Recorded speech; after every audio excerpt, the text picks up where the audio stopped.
What?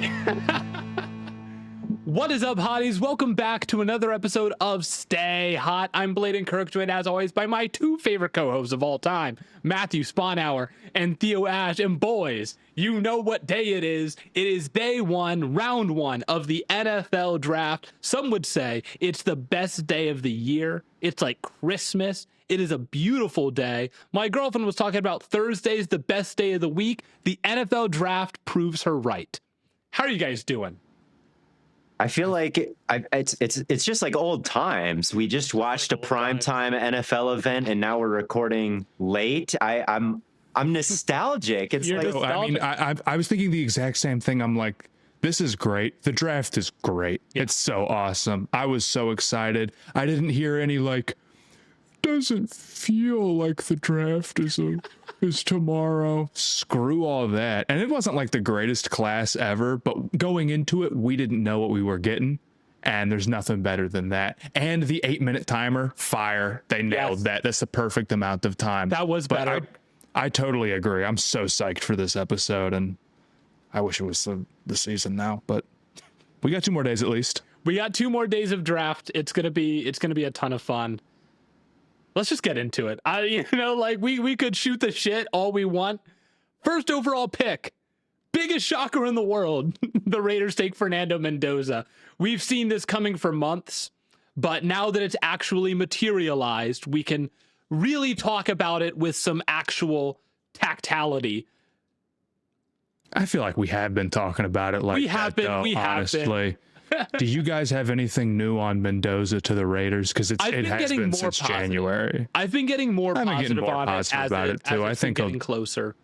I think he'll be all right with Kubiak. I do. I stand by the concerns that we have about him. Those are absolutely true. Like, the pressure numbers are the pressure numbers, and when you watch him, like, you know, he can sometimes make it work, but he runs himself into trouble occasionally, and he gets choppy for sure. I don't think there's any doubt about that. Mm-hmm. And you know, Indiana's offense was very easy last year, and a lot of the throws that it asked him to make. But, you know, when he was at Cal, it wasn't like that, right? So I think he's going to end up being all right. I think he's going to do good. And you can conjure up easy looks in the NFL, you know? Yeah, it's not totally impossible. It can't be as much RPO, obviously, as what he was running at Indiana. Right, but I'm getting mostly positive on like the size, the arm talent. I've been coming more around on the arm talent, just in the terms of like the placement. Like, I think arm talent and accuracy do coincide a little bit. Like, you have to have the arm talent to deliver the placement on some of these passes near the sideline, to put it away from defenders. So I've been coming around more on his arm talent, which I was a little bit lower on to begin with, and his accuracy is obviously very good. Yeah, it's hard to even give this a grade just because it feels like they had to do it. Like, what are you going to do? Give it a... That's what I've been trying to, like... Give it a C, give it a D, they had to do it. You would have done the same thing. Everybody would have. I've been giving it a B just because I'm like, they did have to do it. They need a quarterback. You don't have that many shots at the first overall pick. And you don't have that many shots at a potential franchise-changing quarterback, but also, he's not like the best player on my board or anything, you know? I think there is always a bit of a curse with taking a quarterback first overall, but it doesn't have anything to do with Mendoza, you know? Just looking at the construct of the Raiders roster right now, and the fact that, like, Kirk Cousins is making $20 million next year, fully guaranteed, with paltry wide receivers, paltry cornerbacks, and you've got this asset that's just massive, right? That you could trade back or take a blue chip player somewhere else. Like, there is a big opportunity cost always with taking a quarterback number 1 overall. And I think if I was a Raiders fan, even though I know that it was never a possibility, I would kind of mourn the loss maybe of some of the skill position talent you could acquire when you're paying a backup that much money. But that doesn't really have that much to do with Mendoza. I think you know, we've broken him down on here. I think he moves well for such a tall guy. Mm-hmm. The touchdown at the end of the national championship game, I think, goes to show you like how well he can cut and kind of bounce off contact. I think that having a mobile quarterback is always my meta. That's what I would want if I was running a team. I just think a quarterback who can run the option, extend more off a boot, throw like a shortstop from any angle. Mm-hmm. It just is a must for me. And I think Mendoza does check all of those boxes in a way that Gino didn't last year. I do think he drops his eyes under pressure. Like we said, we'll see how he is as this in structure killer getting through reads, but I see it. I begrudgingly, I do see it. And I think the Raiders did the only thing they could do, and for that reason, I think it's really unfair to give them anything other than like maybe a B plus, we'll say, or A B It's plus, sure. right. Right. Okay. Yeah. That's instead of a grade, we might just say like yes or no instead of a grade. You know what I mean? Like, yes, I was thinking the exact same thing. I was thinking of it in terms of big green check mark or big red X. Let's do that then. Okay. Let's do big green check mark or big red X. And this is check mark. Yeah. This is check mark. This is check mark. David Bailey, number 2 overall to the New York Jets. Just wouldn't have been my pick. Just wouldn't have been my pick at all. I'm sorry. And it's not for any like secret special reason that anybody else doesn't have. It's just hard to deny. Like, okay, what are the positive traits with Bailey? Really good first step. Yep. Can convert speed to power. Yep. Incredibly productive last year, no doubt about that. You're just like verbatim the TikTok that I was recording before this. Yeah, I recorded. This is the verbatim the TikTok I recorded when the pick happened 3 hours ago. Okay. But the issue is that like at his size, you really need to be able to corner and bend in the NFL. And there's real concerns about his flexibility, right? So it's one thing to beat a Big 12 tackle up the field and just win off of guys who cannot get back in their sets the way that they need to be able to deal with you. And it's a good thing to have that first step, of course. But at the NFL level, like there's crazy athletes at tackle more often than not. And they're going to be able to meet you more often than not. And you're going to be able to have to bend around or they can push you upfield. And not only do I worry about the flexibility, but he's not somebody who has like a super strong base. So that makes him easier to push upfield. And it means that there's concerns about whether or not he's going to be able to hold the attack point as like an anchor setting the edge. Between both those two things, at second overall with, basically you can take any position that you would like if you're the Jets, outside of like maybe tackle would be tough or something like that or whatever. I just think that this was a bad pick. Yeah. I mean, if you're trying to get an anchor or a centerpiece or a quarterback of your defense, I think there were those guys available, right? There's Arvell Reese, who we'll talk about later, Sonny Styles, who we'll talk about later, Caleb Downs, Reuben Bain, and David Bailey is just, to me, very, very much a step below those guys. Mm-hmm. When you look at the rationale to taking him, it doesn't make a ton of sense to me of just like, oh, this is the safe thing to do. This is an edge that you could just put on at edge and you don't have to tinker with the scheme at all. Like, okay, what about Bain then? And is that really a bad thing for Reese that he can do a little bit more so he's versatile? Like, is your coaching staff really gonna mess it up? I just Right. didn't like that. And the statistics for Bailey, they are eye popping. Like what, 15 sacks last year? Something crazy. It's in like 20 something win rate or whatever. Yeah, he had the 3rd highest win rate in this edge class in college football. But you know who he was behind in pure win rate pass rushing? He was behind Reuben Bain, who is number 1 in pass rush win rate. And the second guy he was behind was Romello Height, his teammate. So and when you watch Bailey, that's the thing that it's hard for me to get behind is you look at Romello Height on the other side, and I think he has a more explosion off the line of scrimmage and a little bit more bend and a little bit more lateral fluidity. Now he doesn't even weigh 251 pounds like Bailey does. And I don't think he has any speed to power profile. Whereas Bailey, especially if he packs on a little bit more weight, I mean, right. That's the path for him. That is the path for him is like, can he get a little Khalil Mackey or something Jared like Verse? that? Or a Jared Verse or someone who has this really stunning power profile. And that's what he does with his first step instead of, bending that arc over and over again with some inside counters. I see it, but it's just so much easier to see, I think, in all aspects with Bain, who can convert speed to power, I think just fine. Yeah.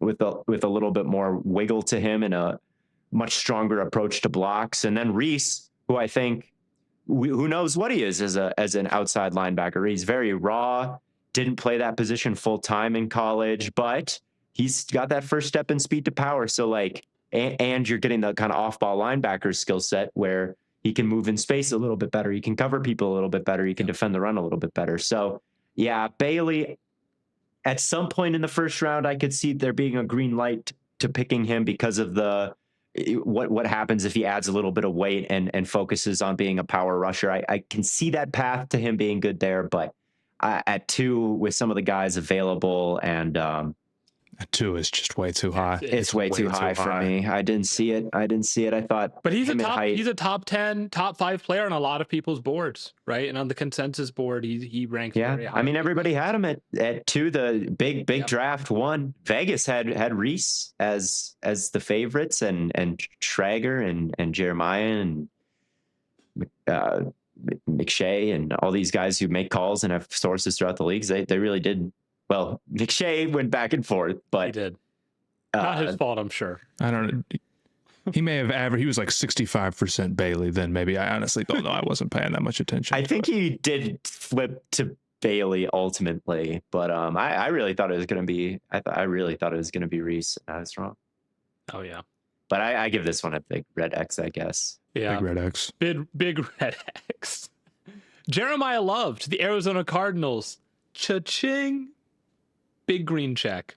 This is a debatable one. I'm sorry. It's too high. It's just too high for Love. It's too much. Love is a really good player. His burst, his first step is incredible. And he pairs that with fantastic long speed and I think good vision. So he is really going to be a home run hitter at the next level. I feel strong in that. I also think just in general, like our ability to evaluate these running backs is really good. They're kind of viewed as like a safe pick, right? Taking the RB. Yep. Personally, I think there's truth to that.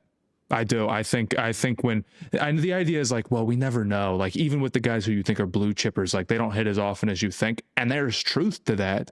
But there's also truth to like since Trent Richardson, when running back thought really changed, I mean, we just haven't missed that much, man. We're getting more first team all pros than not in the top half of the first round. Yeah. But 3 is incredibly expensive. There is, I think, some truth to, positional value in terms at least of surplus value. And there's guys that I think I also just straight up have a higher grade on than Love, who I think is great. I think I'd probably call him a top 5 prospect. Sure. But is he as good as Genty? I don't think so. I don't think he's as special of a runner as Genty was. Yeah. I don't think he has that type of contact balance, frankly. It's still great. Like, still great all-around player. I would have taken Genty number 1, too, like... Yeah, I think with Love, 3 is a bit rich for my blood. I like seeing it. I do like seeing it. I thought we'd never see it again, to be honest with you. If you asked me a couple years ago, like, are we ever getting the era of running back at number 3 back? I'd say maybe not. Sure. But that's the thing about these values is they kind of seem to fluctuate. I just don't know if anything's set in stone. But anyway, that's a conversation for another time. With running back, though, I mean, there has been recently, maybe it's just we're a product of the players in our time. And if we lived in an era with Franco Harris and or Eric Dickerson or, who knows? Some of these legendary, Walter Payton with the 85 Bears being their only weapon or someone like that, we would say, like, of course you need a running back. And in that era of football, you probably did because a lot of the top running backs of all time have rings. Emmitt Smith has cemented a dynasty and things like that. And so maybe there's nothing. And in college, right? Like I think top running backs are more valuable than maybe in the NFL over the past several years. So is anything set in stone inherent with the game of football in terms of value?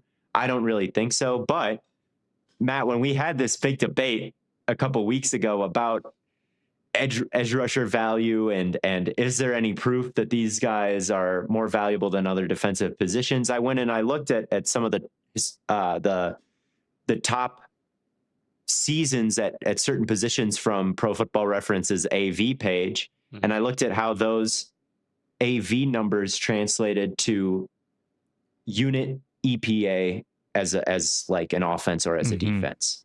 And what I found was like linebacker correlated really well. Like Ray Lewis on the 2000 Ravens teams and stuff like that, and Derek Brooks in 2002, and Fred Warner on some of these 49ers teams, and Patrick Willis and Navarro Bowman. Like those top linebacker seasons also coincided with top EPA seasons from their defenses.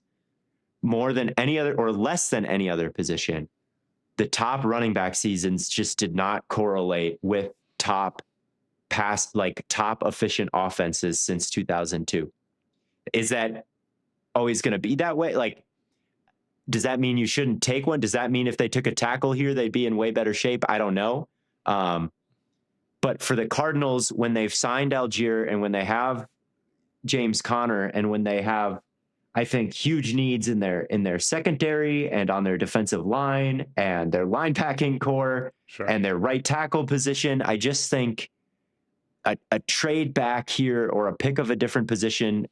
I think ideally I would have gone Bain, or I would have gone Downs, or I would have gone Styles. This is what's frustrating, is that Bain is the guy I'm looking at where I'm like, if I was in the room, and even if I was like, positional value didn't matter at all, I would just say, like, let me recommend Bain because he already plays a super valuable position and I think he's a blue chip.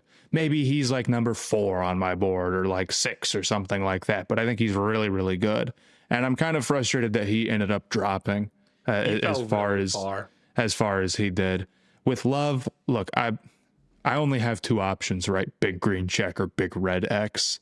I think he's going to be a really good player. But I think this is a little too high, and like this wouldn't have been my selection.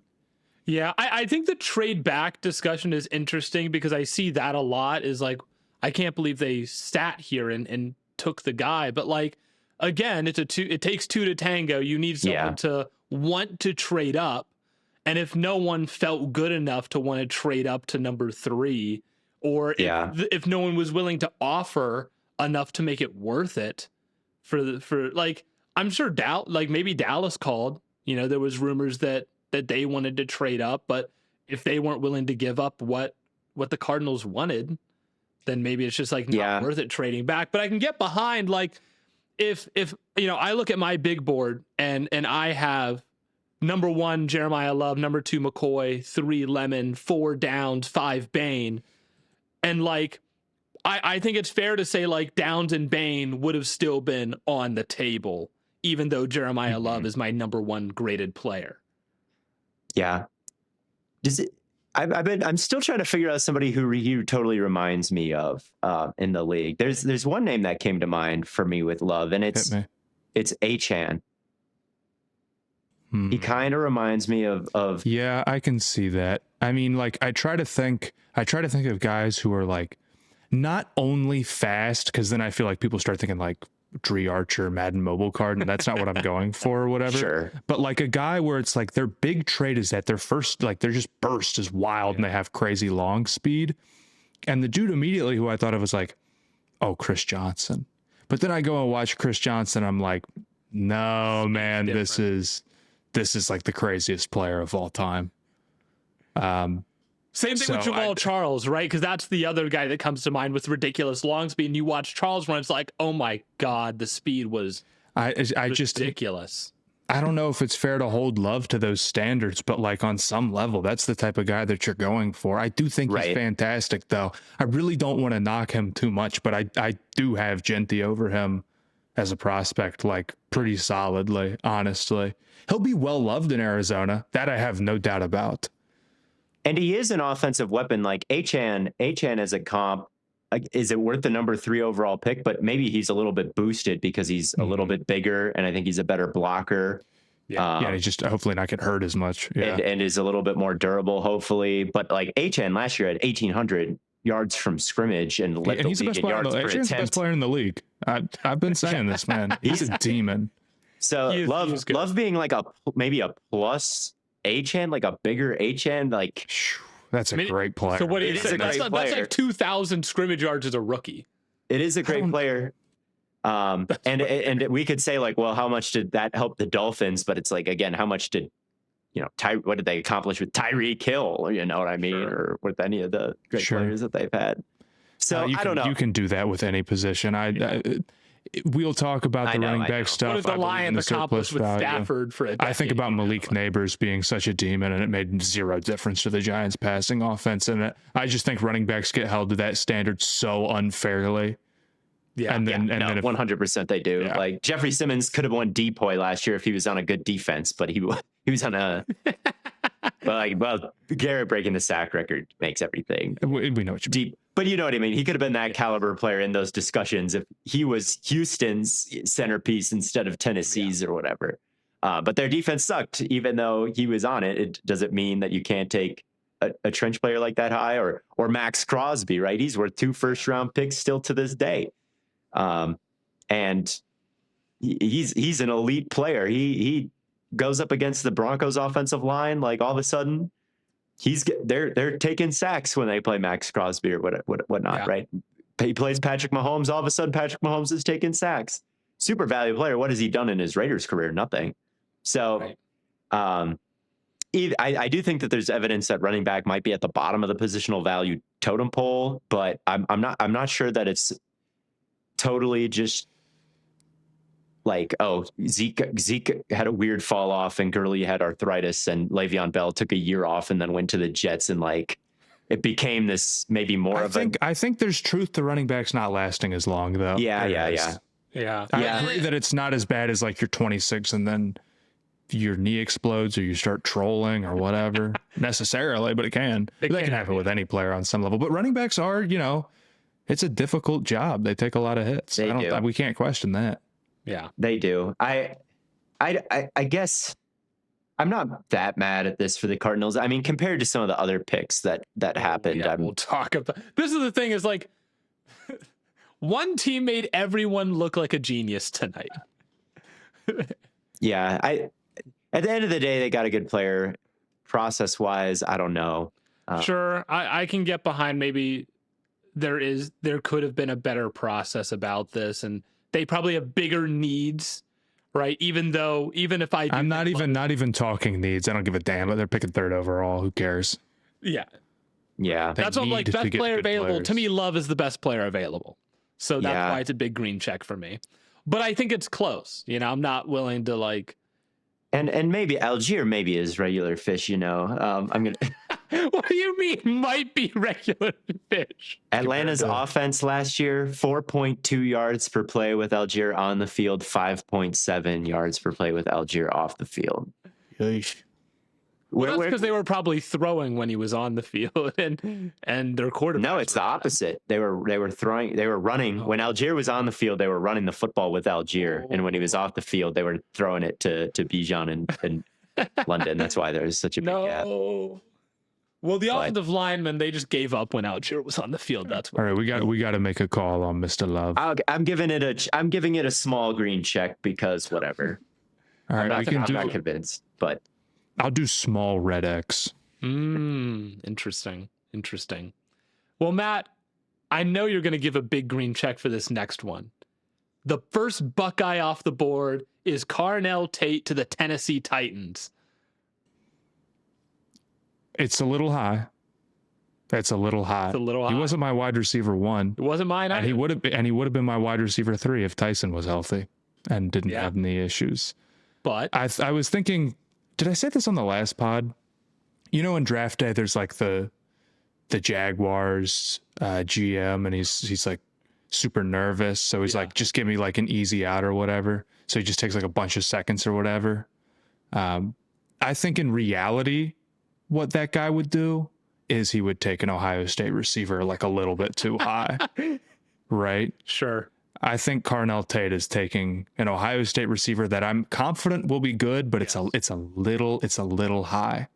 The thing about Tate is I really do just buy him as a deep ball threat. I think he's good off the line. I think he is a great route salesman on those deep routes. Yeah. I know you have an issue with him rising on certain types of breaks, but when it comes to like post or whatnot, that's just not as big of an issue with him. I really, really don't think so. He's much more of a salesman. He really hides what he's about to do. He's great misdirecting guys. And then on top of that, his ability to track the ball, really good. Yes. His ability to make contested catches and high point the ball, really good. And we've seen the NFL just values guys like that, those deep threat archetypes. I mean, how much money did Alec Pierce get?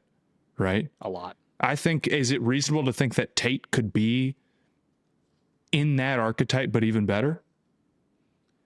I think so. I mean, my comp for Tate was T. Higgins, and I think he's probably even a little bit of a better athlete than Higgins. I don't think he's got the same type of hands that Higgins has, truly. Higgins' eye test with the hands is goat level, right? Different. Tate's hands are really good. Tate's hands are really good, though. I mean, a 75.2% career catch rate, 68.8% contested catch rate, 4% drop rate on, like, I'm reading off the I don't watch film account, no film analytics analysis. Sure. He sent me his draft guide, his wide receiver draft guide for dynasties, and I checked it out. There's a lot of good statistics in there, so I got to shout him out. And he talks about how good Tate's like catching profile is. It's the best in the class. And if we are watching the film, he just looks glorious catching the ball. Yes. It's perfect. It's aesthetically perfect. I think about the catch he had versus Minnesota where he's wide open and he doesn't have to catch it the way that he does because no one's around him, but he still just like frames it up real nice right in front of it. Just plucks it out of the air all smooth. Perfect practice makes perfect, man. This is why you can sort of helmet scout these Ohio State receivers, dude. Like they all just kind of come out like this. I'll say this. It would be pretty hard to be a fraud and land at the top of the Brian Hartline receiver room at OSU. Yeah. Like it's just difficult to be one of like the ones there and not actually be good. There's guys who get on the field. Not every Ohio State receiver is that good, but when they're hyped up, like I mean Marvin Harrison, I guess hasn't really turned out how we. Yeah. But for the most part, here's what I'll say. Working with Hartline for a long time, I think is very much a good thing. Yes. He's got a funny profile, Tate, because my concern with him is just he didn't get that many targets there. Like just not a big share of that Ohio State offense flowed through him like other top Ohio State receivers in the past. Like Olave and Garrett Wilson and JSN, even when they were all on the same team, they all ate a little bit more than Carnell Tate did last year. Yeah. Guys like Marv, of course, were a planet that were targeted all the time and things like that. But good. But when he was targeted, he had the best EPA per target of any like Ohio State receiver since like over the course of this decade. So I think Sand was too cautious throwing deep, and I think he was a deep ball specialist. And I was going to say that screwed up his numbers. Here's what I'll say. First off, he clearly took such an insane leap from 24 to 25.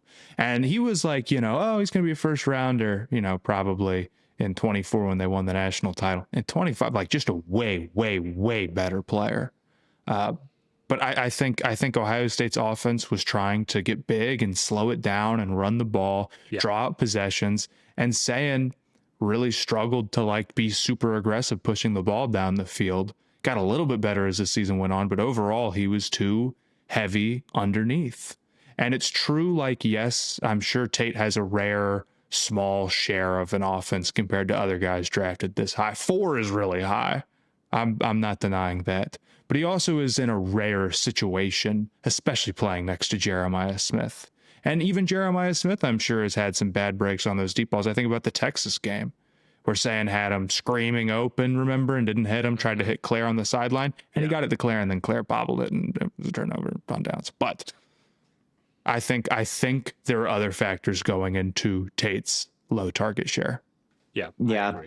I just, with that, I do taking him at 4 and now expecting him to be your number 1 and draw the coverage that, Jeremiah Smith could go 4 next year if quarterbacks go a certain way, maybe higher. I agree. Jeremiah Smith is extremely special. He should go like number 1. He should be the first non-quarterback, and let me see just how good these quarterbacks are. There's other really good players. There's some chance for like some really blue chippy edges and whatnot, Simmons and Stewart. Exactly. We'll see. Exactly. we'll see, like okay, maybe he goes 3 and Carnell Tate goes 4. There's not a big difference there. The point is Tate is now expected to really tilt coverage, and when you have the scouting report on the Titans, who's going to be that number one weapon that you look at? It's going to be Carnell Tate, and he's just never had to deal with that before. He's kind of been able to get his impact in short bursts. I do think as a route runner, there are some flaws like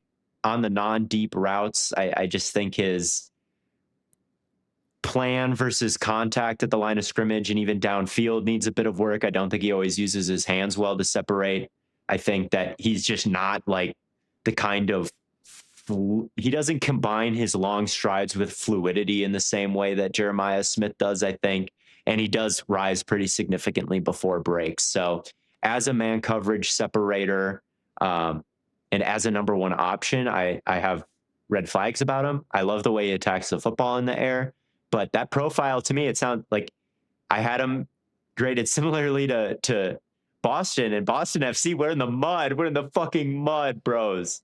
But no shame in being a mid-second rounder. You could have absolutely no good players in the second round.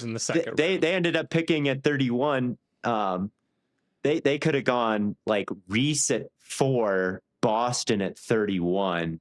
Instead, they went Tate at 4, Falk at 31. And we'll there talk are approaches I would have liked more. So I'm giving this one a red X, a big red X. Honestly, I can't give it a red X, dude. Tate is that dude. Like, look, at the very least, you have to think about what we were talking about with Cam Ward, Theo. How many times has he tried just the most ridiculous pass in the world? And it's like, if it was anyone other than like Elik Eomanor or whoever else they've got in that receiver room, if it was anyone half decent, you're like, oh my God, that's a touchdown.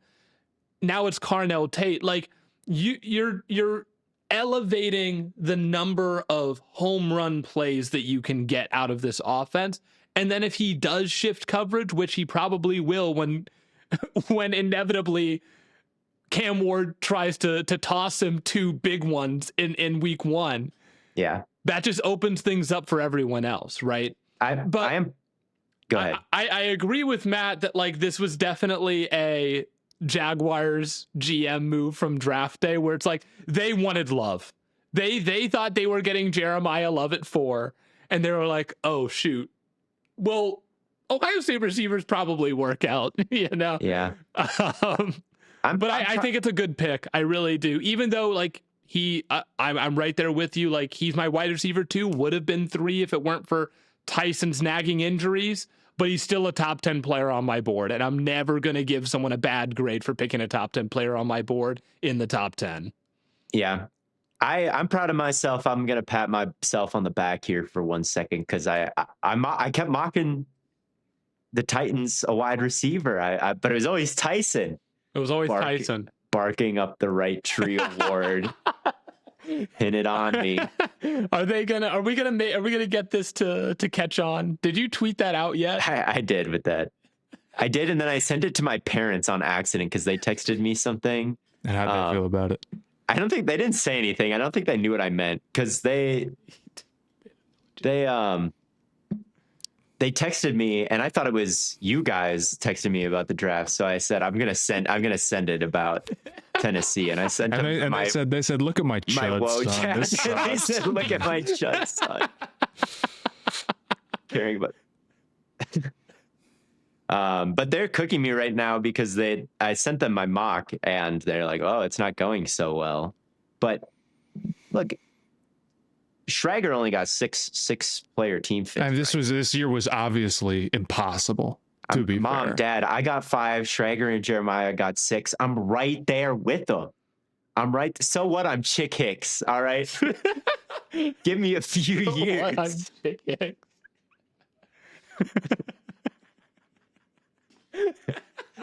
I like reference in the what I like about you, Theo, is you always feel strongly that you have insight into what is going to happen in the draft. Like in the sense of like the picks. Since I've known you, Yeah. Since the days of betting your life, who was it, like the Jets were going to take Jameson Williams? Yeah, I bet my whatever. life that Jameson Williams would be the first wide receiver taken, and he wasn't. You've bet your life a lot, Theo. That's one of those things where it's like, I just don't got it in me to even make a real guess about it. I feel like that, and the dudes who are like, here's who you should start and sit week to week in fantasy. I'm like, bro, isn't that like 99% variance, bro? Like, there's no way I'm basing my whole TikTok off of half court shots. No, I think this is my favorite mock draft ever, because a lot of stuff just was so close to happening that like I got wrong. But like I have the Chiefs trading down and getting Downs, and then the Cowboys trading up and getting Delane, and like the kind of the opposite of that happened. Close, Theo. I don't know. I don't know. There's nothing like the rush though of my fake woke mock draft. There's nothing like the rush of putting it out, bricking most of your shots, and then like the Vikings actually do end up taking Caleb Banks, and you're like, this is why I it's love all worth my it. what if bit, because I can tweet out what if, and I can say anything, and then when it doesn't happen, zero consequences. Right. And then sometimes it does. Like, what if Deshaun Watson sucks? Is a classic. And then he sucks, and then I get to say, "See, guys, I knew it." Yep, you're the only one thinking about it. Exactly. But dude. let's move on here to Arvell Reese the Giants. To the Giants. Big green check. Big green check. Matt, I'm giving Tate a little green check, and I'm looking at Reese. I think I'm there with Reese. Here's the issue. Yeah. I don't know what to make of him as a pass rusher, truly, because we just have seen so little. I don't think he's as bendy as Micah, and I figure it's pretty hard to just teach someone to do that. But he's played so little, it's like, how much room to grow does he have while already having like good speed to power and good length and that type of stuff? It's hard to say. I will say that the Giants are a really interesting team for him because they already have these edge rushers. So I guess they're expecting more off-ball linebacker, in which case you're hoping for a little bit more coverage development. I think that's super doable. In general, I just think there's enough really, really high-end traits for me to be excited about Reese. And he's just not played a lot. I think there's a lot to unlock with a guy who already, it's like, holy cow, his hands are he's so strong for his size, and he's so good moving through traffic and like scraping over and playing the run. That's not just physical, that's like mental too. And setting the edge. I really like a lot of his traits. I'm on board with this pick. Might not have been like the guy I went with, but I am on board with it. There is a lot of meat on the bone. I was immediately I'm thinking about what is the kind of structure and formation of this defense going to look like with Arvell Reese, Kayvon Thibodeau, Abdul Carter, Brian Burns. Like, it's so many guys that in our heads we've pictured Arvell Reese as an edge rusher. It's so many edge rushers, but it's like you could line him up as an inside linebacker, you could mug him up in the A gap, you could show a sim pressure with him, drop him into coverage, have him spy the QB. You could have him loop around, stunt to the outside. Like, there's now so many possibilities with what you can do on the defensive side of the ball with just like the front four, front five, front six, whatever you want to do, that I do really like the way that they've sort of built out this defensive line, this defensive front. Yeah, I ended up being a fan of Reese by the end of it, but I agree with you, Matt, that his outside linebacker projection is a bit murky, and kind of a comp for him, if we look purely at that edge spot for him, it kind of is Kayvon Thibodeau, I think. Like, coming out of Oregon, he was a guy who had that first step. Like, everybody could see that ability to kind of convert speed to power and win around the edge in college. But did he have that fluidity at the top of the arc? Did he have this wide array of counter moves? And then I looked at the mock draftable database. Arvell Reese's closest comparison was Kayvon Thibodeau. So that was like kind of concerning to me when it's like, are they going to trade Kayvon now that they have this extra edge and just put Arvell Reese there?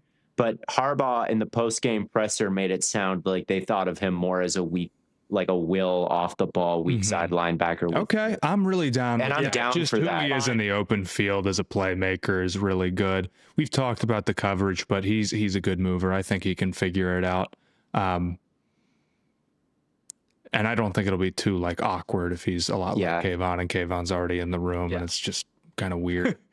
As long as they don't do some dumb shit with his usage. And Harbaugh has made me raise an eyebrow with the way he's utilized some linebackers in the past. I got to tell you, Malik Harrison out there like for so long, a couple of years ago and whatnot. Like I haven't always loved his creativity in the post Mike McDonald era, but I mean, if he could summon like some of that Mike McDonald sim pressure stuff, I think Arvell Reese could be kind of I guess a lot of what I'm envisioning is Mike McDonald, but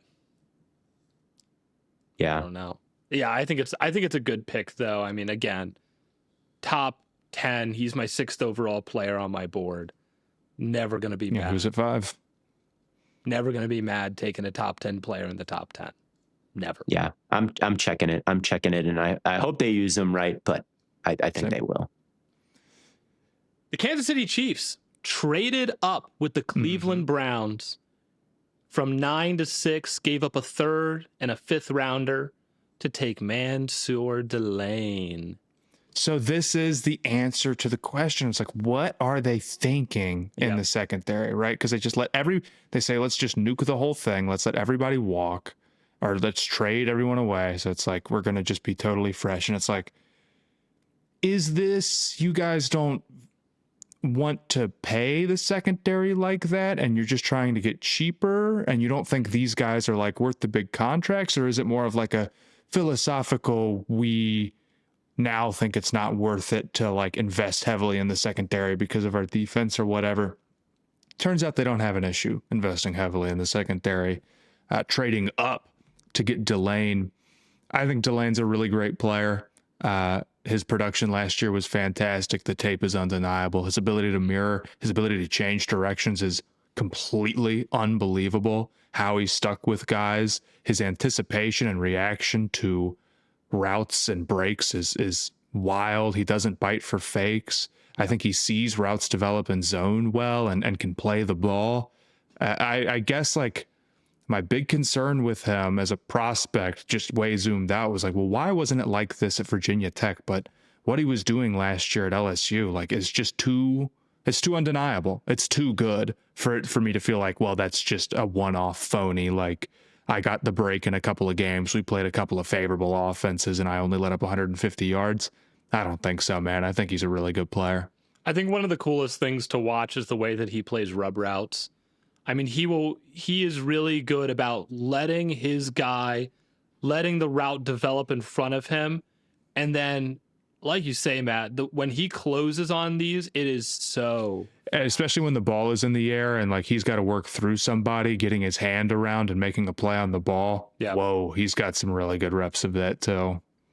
Yeah, he, like I said in our corner episodes, he was one of my top 5 players in this draft. And the Chiefs traded up to get him at 6. I thought the story that he told of he saw the Chiefs trade up and he thought, damn, I wanted to go to the Chiefs. Like, well, yeah, the Chiefs weren't really engaging with him a lot in the pre-draft process. And then they picked him at 6. What a cute story. That is awesome. I like it. This was not a roundly applauded pick, and I can see the logic because who wants to trade up, right? It's inefficient. Right. And I thought their superpower was they can draft and develop these guys, and without the the premium stock, and you put so much resources now into picking this. Mm-hmm. But I just think Delane, good players are good players. He just does everything well. Like I like the way he plays zone. I like the way he plays man. I like the way he tackles. That's basically all that you need to do.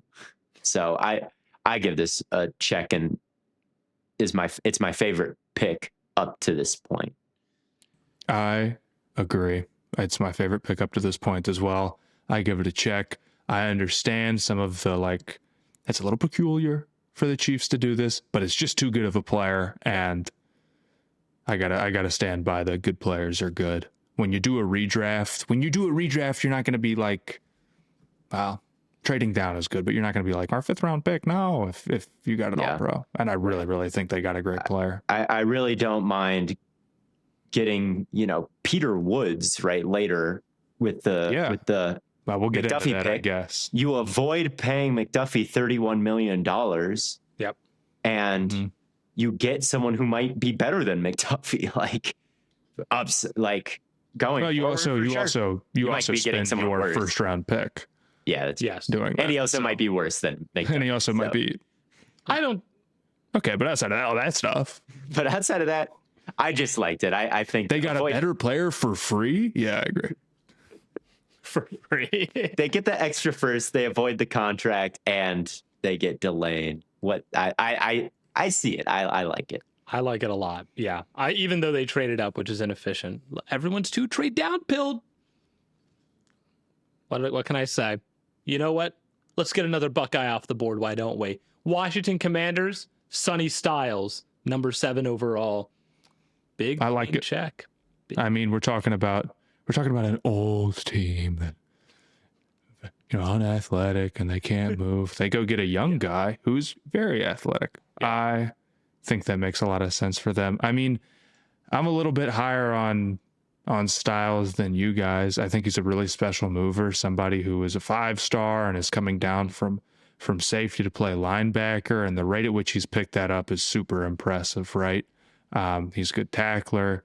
He's not as good as Reese when it comes to like holding and shedding blocks or maybe working through traffic, but he's still pretty good, and he's getting better. You could see it on tape. You could see it on Saturdays. Yeah. And on top of that, like, it's a coverage piece. I mean, he is incredibly special. He matches up as good as anybody can with tight ends.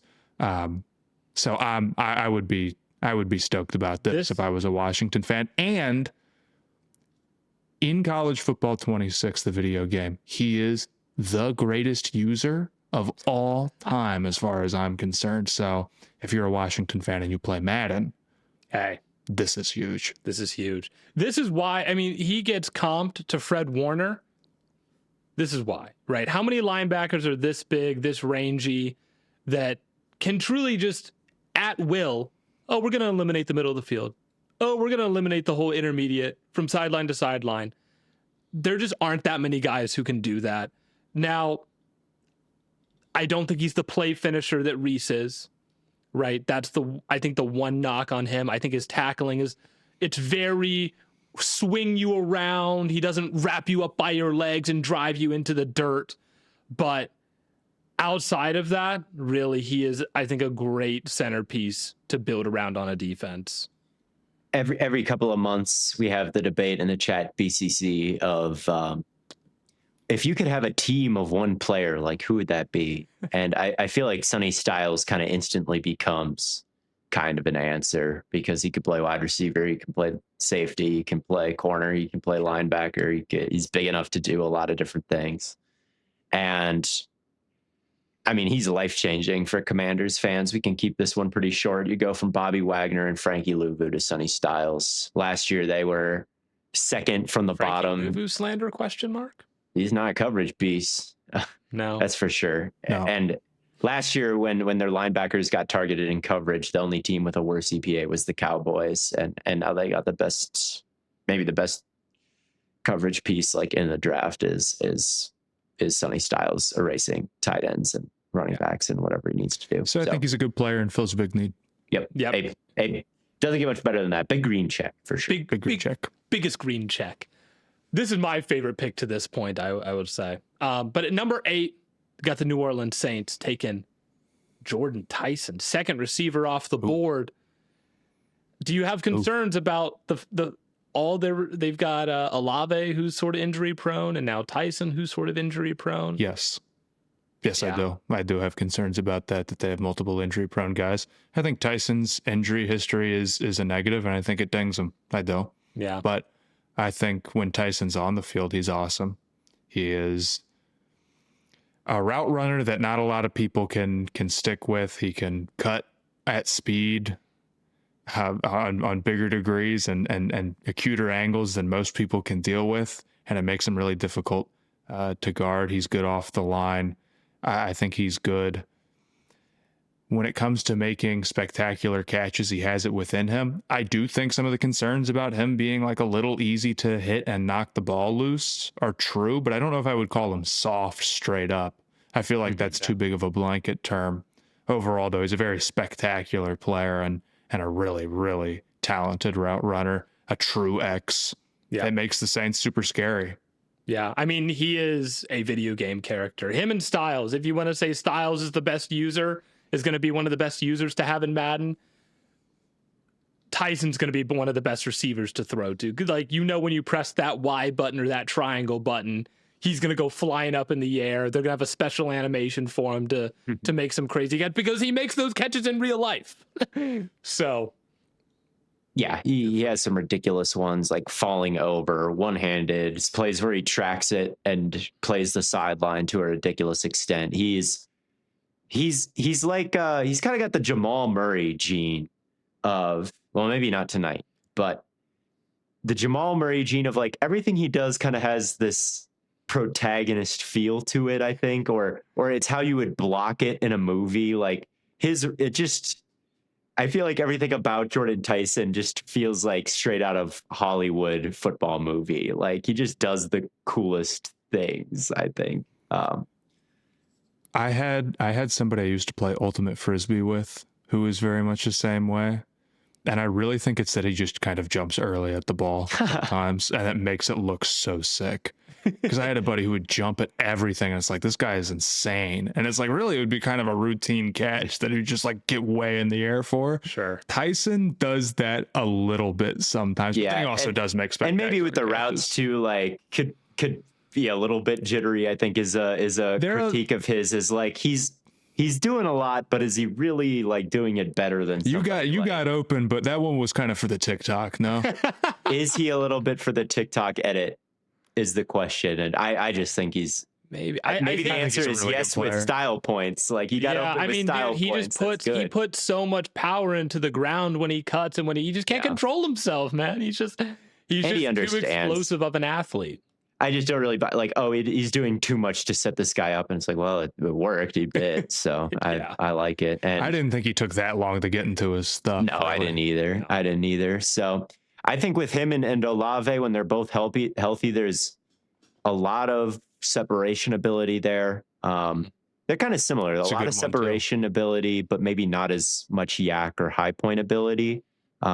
So maybe it's kind of redundant in that receiver room, but if you're going to prioritize, you need multiple guys who are winners. I don't think that's that redundant. It's not like you've got multiple get the ball in his hands. He's got to be all underneath stuff. What is Justin Jefferson and Jordan Addison? You know, like they're kind of redundant, but they're good players. Need two outside receivers. That's like saying it's redundant to have Mulata and Johnson. You know what I mean? Yeah. I feel you. Yeah. No, I can't. I'm trying to like maybe poke some holes in it, but I can't think of too much. The injury stuff. That's the whole poking it, in my opinion. I'll still give it a green check. Yeah, I'll green check him. Yeah, I'll green check him too. I like Jordan Tyson. I hope Shuck knows what to do with all that. That's a good point. I think he was pretty good last year. I think he was pretty good towards the end of last year. I think he was, but you got these two just guys raring to run these deep routes and separate. Like I don't want to see a conservative Tyler Shuck next year. I want to see Shuck off the leash. I want to see Shuck off the fucking chain. All right, because I think the way he played last year, it wasn't quite like he knows what to do with all that. He wasn't playing the way Cam Ward was playing. That's for sure. Exactly. If Cam Ward had Tyson and Olave, we'd be like, holy shit. But and also all the Saints fans who said the Saints don't need a receiver. They're not going to take a receiver. What were you guys thinking? Also, I don't understand that. Why were they anti-receiver? I saw some people just being like, "We'll get one in the second." It's like, okay. I really, really think everybody on draft night is just thinking about like the team needs for the next season way too much. Yeah. I mean, if you're not going to look back and care in 5 years, in 3 years, in maybe 1 year. You're honestly not going to care that much. If you did a redraft in 1 year after this next season, I wonder how much you would care about your needs. Not nearly as much as you think. And they it's needed really a wide receiver. Like they were like, oh, we're not going to take. They're not going to take a wide receiver. Like what did they want? Wide receivers? I don't know. But I saw a bunch of wide receiver to the Saints mocks, and like I'd look in the comments, and every time it was Saints fans saying, "We're not going to take a wide." I think part of this is like everyone hates everyone else's big board and everyone else's mock draft that isn't their own. I don't know. Sure. I don't know what it was. I don't know what it was. I think there was really something with just anti-receiver. I think it's a good pick. Yeah, I think it's a great pick. But yeah, anyway, Spencer Fano for Spencer Fano to the Cleveland Browns. My Cleveland Browns trade back and still get one of the guys that I really wanted. Right, my two big ones in this class, I wanted Lemon and I wanted Fano. Fano's my number one offensive lineman on the board, and he's my 11th overall player in the class. So I'm really, really happy with this pick. The only reason I would not give it like an A++ is because it isn't Lemon, right? Is Lemon's my number 3 overall player, and I think that it's hard to judge based on the way the draft fell after things, but we'll see like so many offensive linemen ended up going between now and when the Browns pick next that I do think this ended up being the right strategy to go with.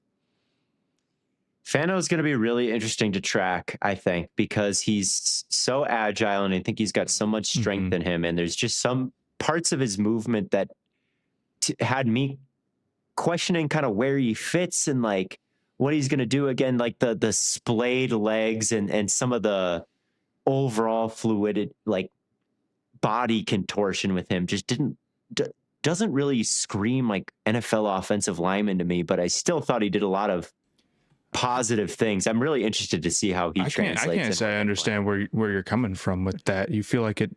I mean, he's insanely fluid. He's so good in open space. I agree. It's kind of shocking that a lineman can be like that, or can move like that, I should say.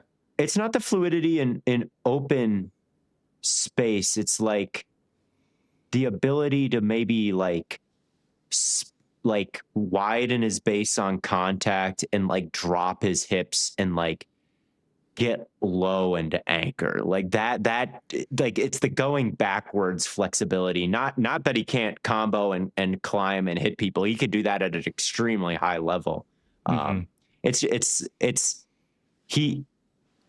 He just doesn't have like the, I don't know, like the looseness almost about him. I just don't know if I agree. I think he's going to be a really good player. There's some chance that the length makes it tough to stick at tackle, or maybe a little bit of the anchor, like you're saying. But he's a pretty well put together guy in terms of getting into his set and his strike. In worst case scenario, I feel like he could kick inside the center and be a really, really special guy in the run game who you can build that, chunkier team around for sure. And honestly, I wonder if Monken is looking at that and just saying like, yeah, bro, this is my Linderbaum. Yeah, I mean, they've got, I think I would like to see the Browns try out like a bunch of different configurations of this offensive line in camp. I'm sure they will. I'm sure they will. I'm sure they're going to try a bunch of different configurations in the season too. The offensive line still isn't looking like it's going to be good, but now you have a lot of guys that you feel like you can put in a lot of different places. Obviously Fano, Elton Jenkins. So I am excited to kind of see how this ends up playing out, but I love this pick for the Browns. Mm-hmm. Yeah, I'm a fan of it, and I like that they traded down too. And got extra value. I think that's another positive to look at it. I'm gonna end up giving it like a B or a B+, just because Lemon. I'm giving it a big green check. Could have been Lemon, dude. Could have been Lemon. That's true for the last 8 picks. Yeah, and the next several.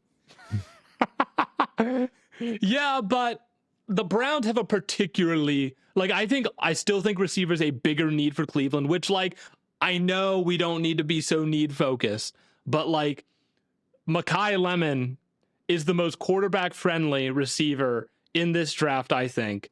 And that's like the biggest thing that they could use more than anything else, more than a tackle or a guard to like protect Sanders or Watson. They need someone who just like can get on time. I can't square if you pick a top 10 player in the top 10. It's a big green check, no questions about it. And then being like, well, he's for 11. The Browns. Fano's 11. Fano's 11. Doesn't that seem kind of arbitrary? Well, you're just saying that you liked Lemon more. I like Lemon more. I'm questioning how you're applying your B+ or big green check or. It's still a big green check. System. It's just like. No, I want to get into it's a smaller green check than like Sonny Styles. Okay. Yeah. Is that fair? I personally disagree with the size of the check you're given, but okay, yeah, we can move on it's not the extra large check, but we'll move on to the next offensive lineman going right after Francis Mauigoa to the New York Giants with their second pick in the top 10. Theo, you posted a tweet that like I think completely encapsulates this, and I don't know if we want to talk about the next two picks in tandem, but taking Mauigoa and then Downs going the next pick to Dallas. Oh, that's got to sting a little bit as a Giants fan. I thought a common theme throughout the first part of this draft, the first half of this draft, was maybe prioritizing size on the offensive line a little bit too much, like Vega, Proctor, and Mauigoa here. 3 of the 4 top offensive linemen taken when I just preferred the movement skills of like a Fisher or an Iheanacho or some of these offensive linemen taken, or Freeling, these guys taken a little bit later. I liked the feet more than the size with some of these guys, and the size guys went first.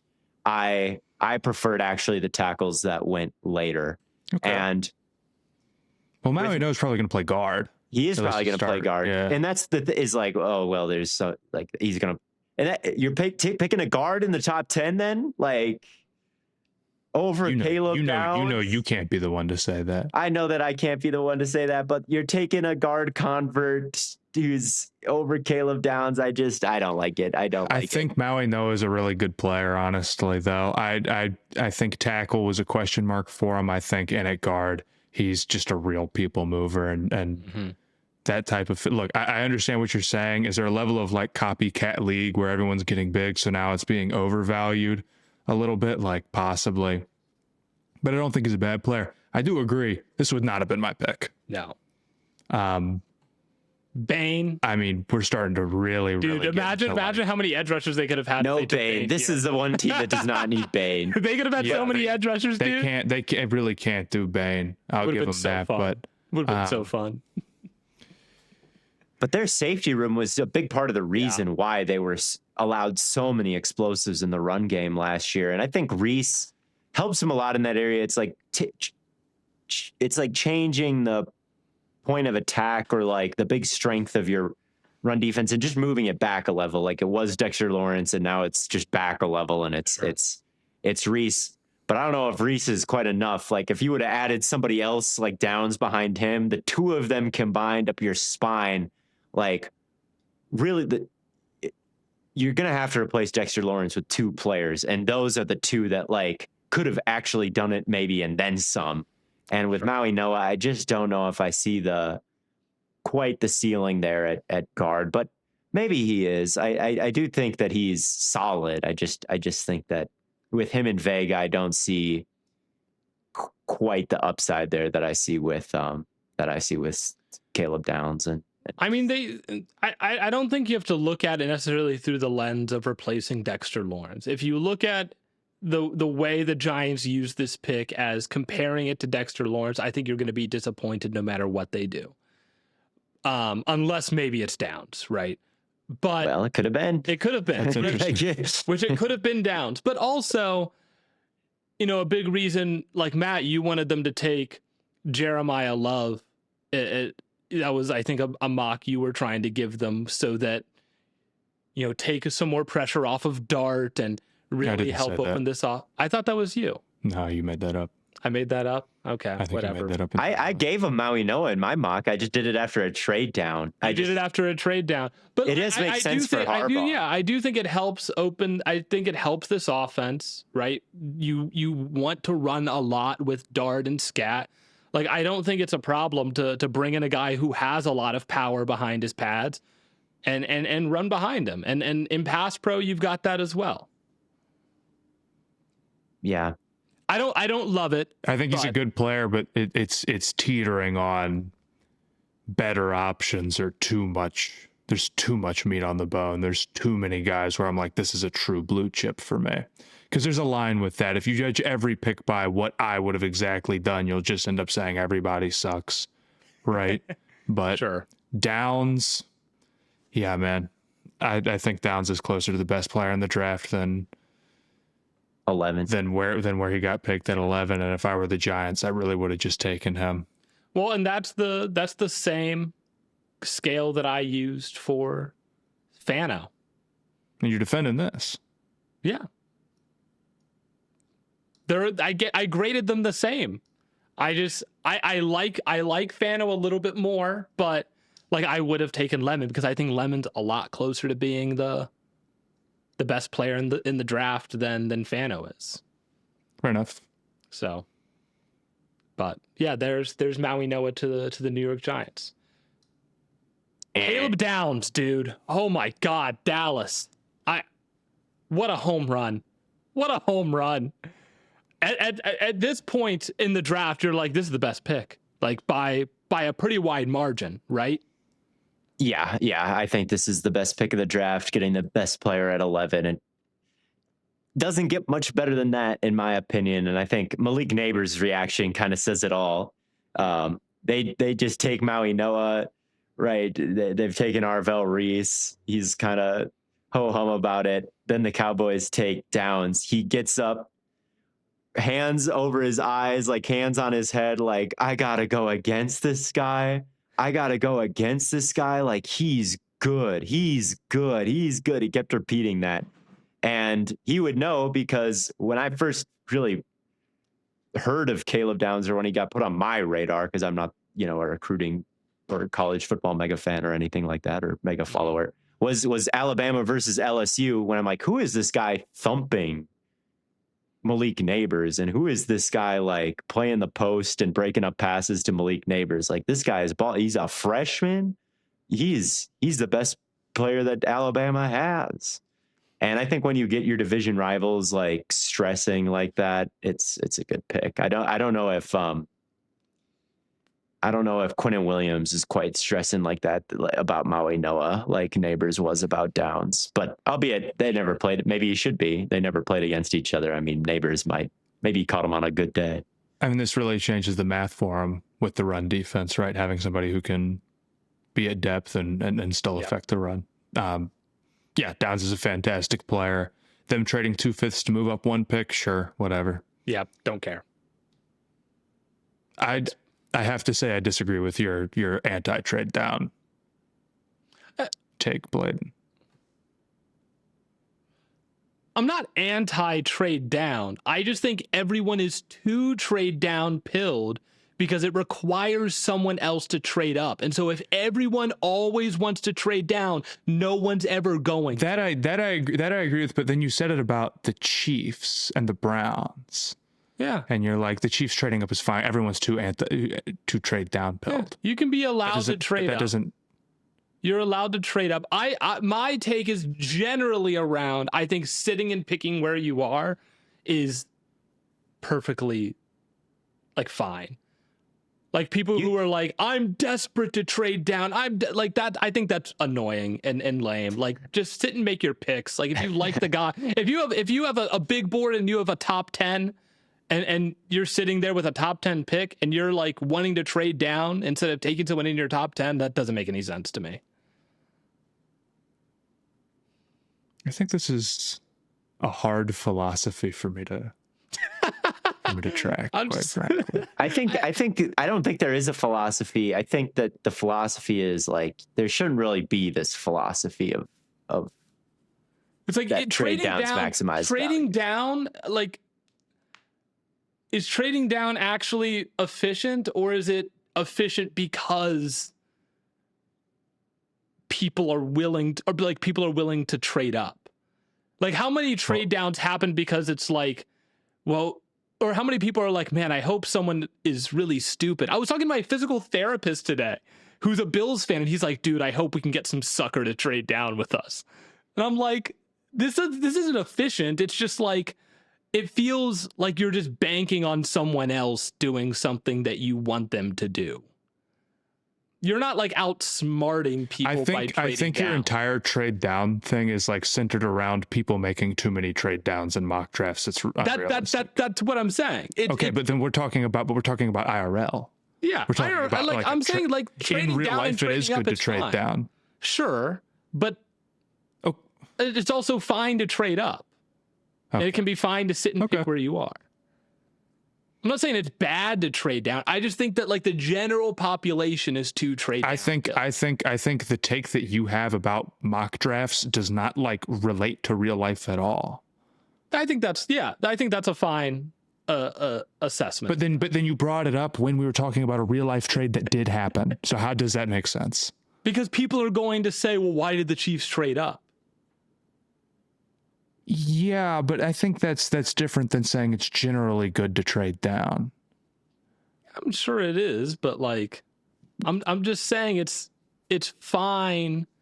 Like I'm just saying, like, people's general assessment of trading down, I think, is overinflated. Trading generally is extremely expensive. Like trading for Dexter Lawrence or trading for Max Crosby or trading for whoever it is, like you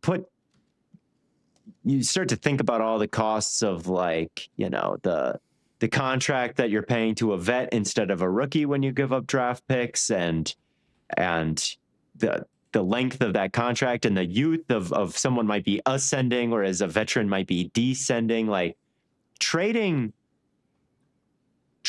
up or trading somebody or trading picks for a veteran, it is inefficient, but there is a time and a place for it. But you best not be trading up for someone who is bad.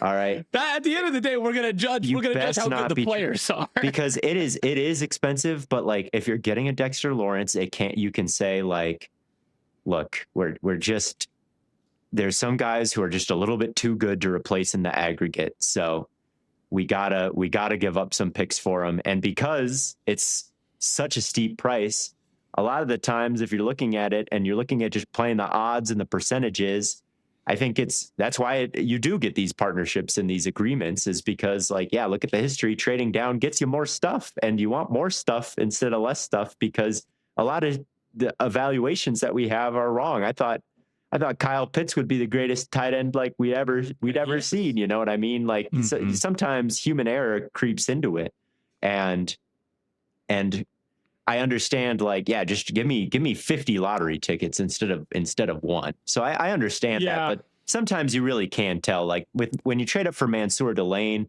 it to me is different than trading up for like a Pierce last year, who I just wasn't quite as sold on, but maybe I'm wrong. Trading up is not necessarily bad, but trading down is generally good. Yeah, I agree. Yeah, I think that's probably, you're probably right. And then people on mock drafts know this, and then they make a million impossible trades. Exactly.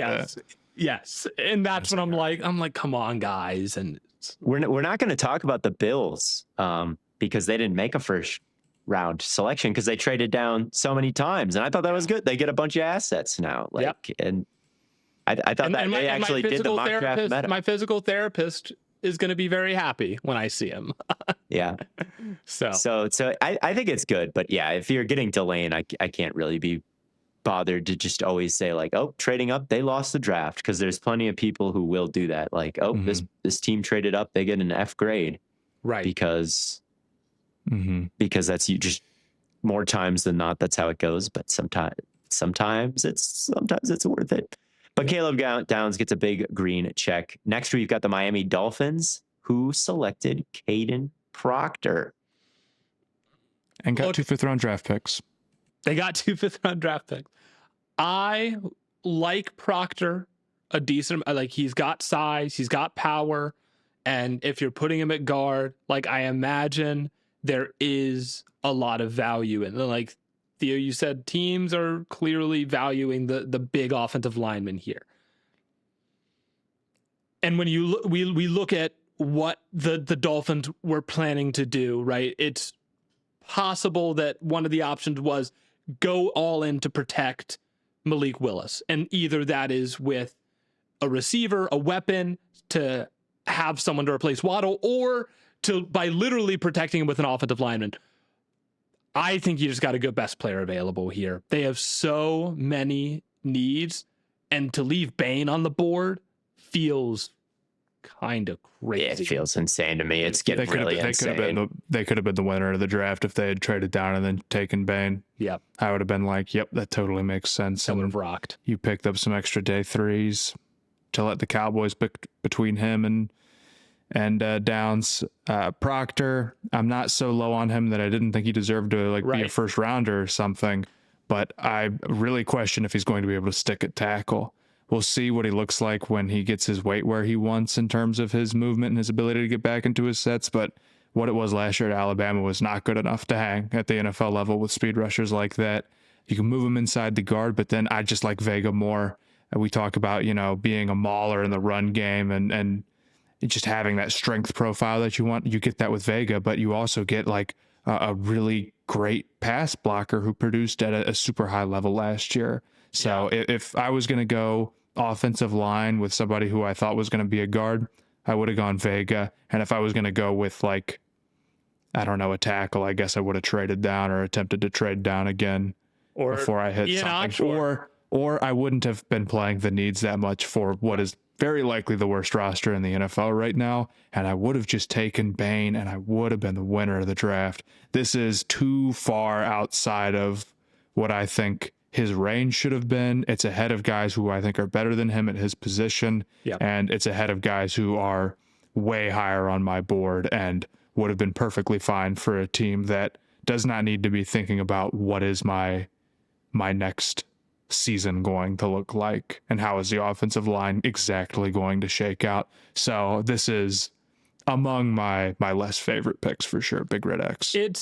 I'm willing to be more positive about it because I do like the upside of Proctor, right? I think he's very much a project, but if you can maximize him, I think there is a world where he is a very plus, like the size, the length. If you can get his feet right, we're talking about. But is he going to be able to get the speed up? How much weight is he really going to drop? I don't know. Right. It's very much a projection. At 12, I'm sorry, this is too high. It's too much. Even at 23, where we had him mocked to the Eagles, I wasn't like, this is an insane value pick or anything. And at least with the Eagles, you felt confident that they could like mold him into what he needed to be. It's a different situation. So. Yeah, I really don't like this at all. I don't like Proctor. I think Zion Young really killed him in run defense in that Mizzou game. I think Keldrick Falk was clearly ahead of him whenever they played each other, and Keldrick Falk went at 31. I think too many people gave him trouble. He had the highest blown block rate in pass protection of any lineman on Alabama's team last year, ahead of Wilcom Formby and ahead of Van Denmark and Dewberry and Brailsford. Like, he's at 3.4%. It just wasn't a good season for him. And I think for as big as he is, I wanted to see more power from him in the run game. And I just don't think that there's a lot that Caden Proctor really, really excels at to take him 12th overall. What is the superpower? Maybe it is the downhill duo. Like, you could kind of single-handedly turn somebody out of the play, but I just wasn't seeing that like over and over and over again on his tape or anything like that. Over and over again, but every once in a while you see him like one hand pancake someone and you're like, oh shit. Yeah, I just didn't think that they had that caliber of pass protection to really have anybody go this high, and Proctor certainly had a disappointing year. And Yeah, man, Bane is right there. Like, take him. Still They've got a got few this. picks before we talk about him. Like it's They've got this interesting offensive line for sure. I mean, Patrick Paul was really raw and he was huge, and now he's starting to put it together. And Patrick Paul is becoming pretty threatening at left tackle. And then they've got Brewer, who's like small and insane at the second level, and now they've got another huge mauler at their right side. So like, it's interesting if it all hits together. Like, it could be a really cool offensive line that's good at a lot of things, but I don't know if the body types and the movement skills are cool, but I just don't know if when you turn on the tape, Proctor's going to fit into it. And I Miami, man, with Slowick at OC and Proctor, and I just don't think they're building a really formidable like offensive infrastructure. I thought the Willis thing was cool, and that's about it. And I'm not that high on the Willis thing if we're not, getting together for everything else. right. Speaking of quarterbacks, 13 Rams, Ty Simpson. Not the biggest Ty Simpson podcast. No, not at all. Sorry, Rams fans. We're not quite there with him, I guess. Even if you were, right? Even if he was QB2 on our boards, the Rams at 13, the Rams taking a quarterback doesn't surprise me. I guess at 13. Yeah, I think it's really high for him. I've been shell shocked about this since it happened, dude. Like, truly no words. Not only do I think he's like, doesn't really have the size profile. Like, we talk about Mendoza's 6'5". He's got this big arm. He can throw through contact and he's really accurate. And I'm like, Ty Simpson has none of these things. And he's also bad under pressure. I guess the idea is that, like, well, he played in a pro style offense and he can develop under Matthew Stafford. Like, that is the idea, right? But there are flashes of some things with him. It's just not consistent. Like, he has plays where he resets and gets to the backside under pressure. He has a throw versus Auburn where he's fading away and it's perfectly placed in the back of the end zone. I think out of structure on the move, he's a little bit better than I was giving him credit for. And the receivers would just like comically fuck it up. Like Ryan Williams and Jeremy Bernard would slip, or the ball would bounce off their chest or something like that. But even despite some of the highlights with Ty Simpson, I just don't think that there's, I don't think that there is consistency with his performance under pressure. And there's some really bad moments too. It's not like there's some great moments and some where like he just didn't see anything and took a sack. It's like there's some good moments and then some moments where he bails from a clean pocket or doesn't see the hit coming and fumbles, or just generally derails the game with some of these low points, whether it be a turnover, whether it be an egregious miss with accuracy. I think when he throws, there's not a ton of natural power in his arm. Look, I understand it with Simpson. He can get the ball out quick. He can make a lot of different throws. I agree about getting the backside, and I agree like he's pretty quick himself, but he has played one season, which is a really big red flag, frankly. And his arm talent is just not anywhere close to what you would want, both in accuracy and in power. And for the Rams, like, there's a dark side to taking a quarterback when you're in this kind of window. The Packers, I wouldn't change it. I wouldn't change it with Jordan Love. I think that he is a franchise quarterback, top 10 in the league, can make every throw, can create all these different things. He can make every throw, good and bad. But there's always going to be a part of me that wonders, back in 2020, they're coming off a NFC conference championship game, right? Like, they lost that one. They're on the doorstep of the Super Bowl. Like, maybe some fumbles go there, a couple balls bounce their way. They're in that big game. They take Jordan Love for the future instead of something for that contending window. They go back to the NFC Championship game in Rodgers' time there in 2020. And you just wonder, like, what if we had Brandon Ayuk? What if we had, I don't know who, but T. like Higgins, T. Higgins, somebody that, Clyde Edwards-Helaire. yeah, sure, somebody that, like, if Jordan Love might be a great quarterback for a decade and a half, he might never get a Super Bowl ring. Like, what if we had that window and just one more first round talent, skill position player would have got us there? And with Stafford and the Rams, like, you'll always have that wonder if they don't get one of, like, what if this was Lemon? What if this was Lemon? Lemon's going to be the guy that I really thought. What if this was Bane? Yeah. What if this was, whoever it is? That in hindsight we'll look back and say, like, damn, that guy was sick, and they took Ty Simpson, and what could they have accomplished with Stafford? Maybe. But the thing about Love is he was picked in the 20s, and he also was just he was a physical freak, and Ty Simpson is not. So, like, the tools there were worth developing. And I think Love, he didn't have a good final season in college, but he played multiple years. And the season before his last, he was better than Ty Simpson. So, like, the athletic profile, the placement in the draft, like, I think there was, I guess the Packers did trade up for Love a little bit, so maybe that makes the value more even. It's just, this is to me, very much a discount Packers-ish type of move, and I just don't think. I think the thing that made the Packers work is that they took talents worth developing, and I just think Ty Simpson is not really that. Like, isn't he? Had they taken Drew Aller in the second or third, I'd be like, cool, dude. Yeah. Or I like Nussmeier, I like Klubnik more. Like, I think those guys trade for Richardson even, or Richardson. Like, there are so many options that would have cost you less and would have given you more upside. I also think that if you're looking at this pick and you're saying we want to do something for the future, there was a better player available right here to do that with. And his name is Jermod McCoy.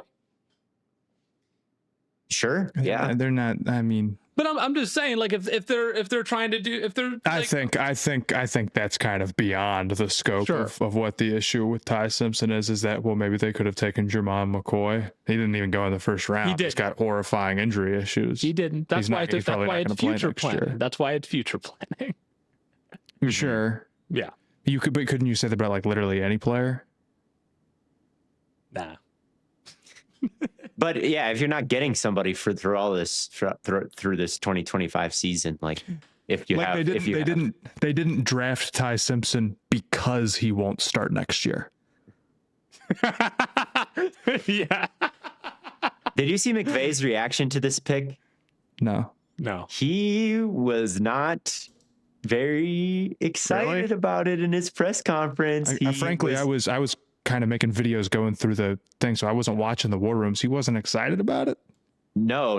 I mean, he was giving reporters the death stare. He had very, very frustrated body language. Like, they asked him about it, and he said, "Yeah, he'll compete with Stetson Bennett for the QB2 spot," and just stopped. Whoa. And he's like very tense. He's very, like, I'll have to go check it out. Go check it out, because he's. I being the body language police, I'm no expert, right? Who knows? Maybe this is some play to, like, protect him from expectations, or he has some strategy. Like, who knows what was happening? But Sean McVay, usually a pretty smiley, happy, like, excited guy, for him to behave that way. Oh, dude, yeah, I'm looking at this right now. His face is just horrifying. So was this like a coach wanted, like, let's go win the Super Bowl right now, and GM says, we want to contend for the next 10 years, and here's a Brock Purdy staring us dead right in the face. I think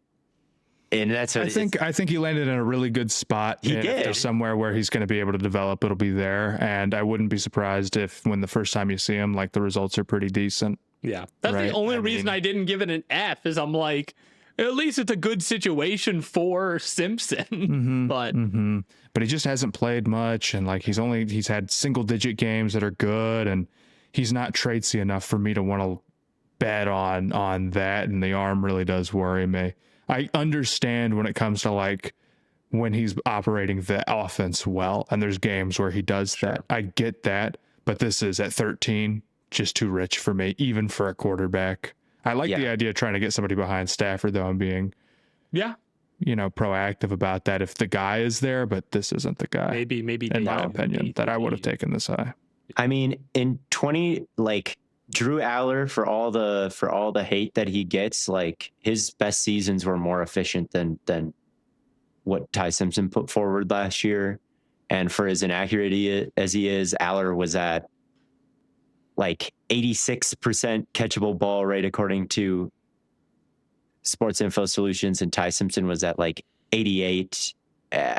Wait, no, he wasn't. He was at 85. That was off a small sample size in 2024. So 2025 Drew Aller was more accurate than 2025 Ty Simpson. Like, I just there's just not a lot there where it's like, man, there's just accuracy and pressure and all these little things of like, what am I really getting a complete player here? But I guess he's developing, so maybe that's all out the window now. So moving on to number 14, the Baltimore Ravens take Vega Ioane, guard out of Penn State. I've been thinking more about him since our offensive line episode, and what I was thinking was, I was like, he is definitely going to be more of a gap player. I would love to see him in Baltimore, and that's exactly where he went. To me, this is like the ideal landing spot for him. I really do think so. First of all, they had such a huge need at guard, like a disaster position for them. We've brought it up before. Disaster position for them. They needed that guard help. He is such a powerful guy, both as a mover on the inside and as a pass protector. And like to have the running duo of Henry and Lamar Jackson, and have that guy be the guy leading the way. I ended up liking this pick a lot more than I thought I was going to for Vega. Yeah, it's a huge need. He's a really good player. It's maybe a hair high, I guess, but honestly, I don't even really think so. I love his strength profile. I love what he can do in pass protection. It's not just a need. It's been such like an Achilles heel, the guard position. The only thing is, and I'm trying not to judge it off of this, they should have just taken Bane, man. They should have just taken Bane. Just take Bane. Screw all that. But here's the thing. My Carolina Panthers pick is coming up here shortly. And I also kind of think that they did something similar. Not maybe quite as extreme as Bane falling to 15, where they took someone I like, but there was maybe someone falling who I really loved who they didn't end up taking. I don't think that makes the pick bad in itself, but it would have been, it's always nice to be the team that like stops the fall in these type of situations. It is, and nice. The Ravens are typically one of those teams that happens to do it. So still a good pick. I do think, we look at the Ravens defense in general, but specifically along their defensive line. But I do think like a lot of it is chalked up to injuries, and having everyone back and healthy this year. And then you're hoping for Mike Green to kind of be the guy that you drafted him to be. So like, I can get behind that. Maybe that's there is some two needs there. focused for me. Bane's just too good of a prospect.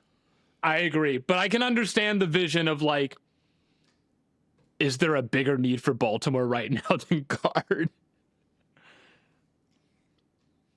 I mean, I would still say like pass rush for them is a pretty big need. It's a pretty big need. It is. I think and run defense for an edge, like pass rush is one thing, but maybe even bigger than that is, hey, Minter's here now.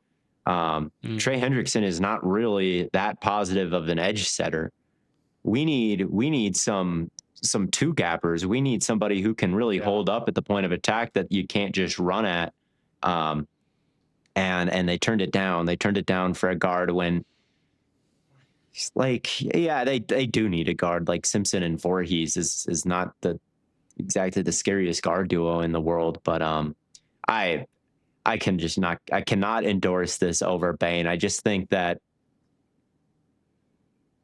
the strength of Aeone is good, but I just don't know how much it means when we're talking first half of the first round without more twitch and foot speed. Like I don't think he's this all-encompassing athlete who will shut down all different kinds of rushers. He's a good, I think he can get tons of push in the duo scheme. I think that he's going to have big time pancakes. But I just think, like, to be a really, really high end starter at guard and to be taken as high as he is and to be taken over Bane, Bane has power and he has twitch and he has bend. Like, he's just a more all encompassing athlete for me than Vega is, and at a position I think of just a big need. So to me, this is a miss from Baltimore, and I'm giving it an X. I gave it the big check. I was lower on Vega too. Like, he ended up being my offensive lineman 6, but like, I really do think this is a great fit.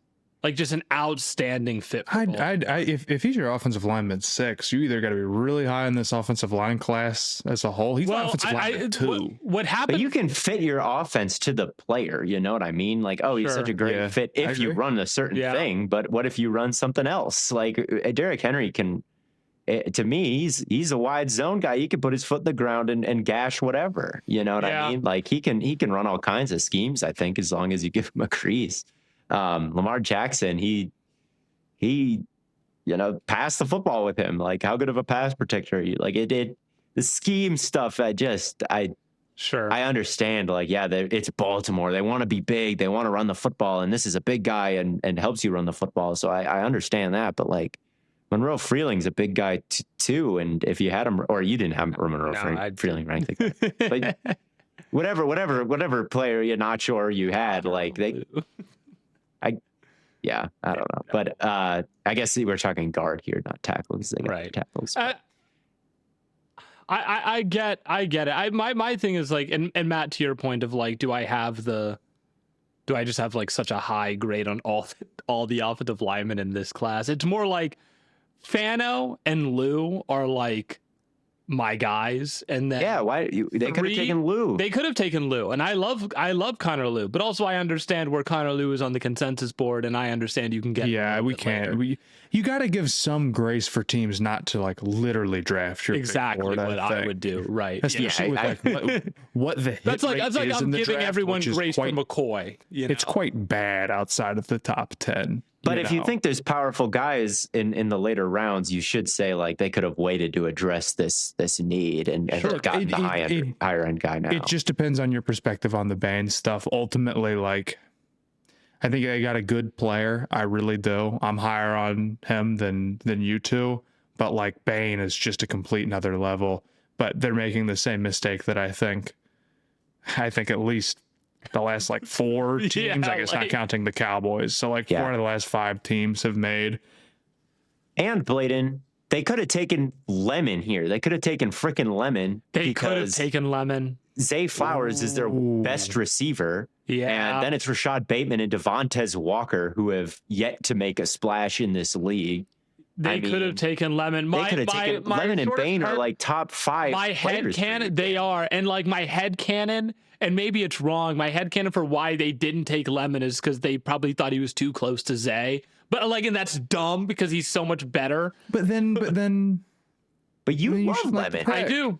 I do. Yeah. I think you're glad Baltimore didn't take him, and you're like, oh, thank you, Baltimore. Guys, great job. That's what I'm sensing from this, because you feel like they finally messed up a little bit, and you're just happy about it. That's what I'm detecting. Because I don't think they even necessarily messed up, but you're right. I should give this a lower grade than I will. I'll give it the small check.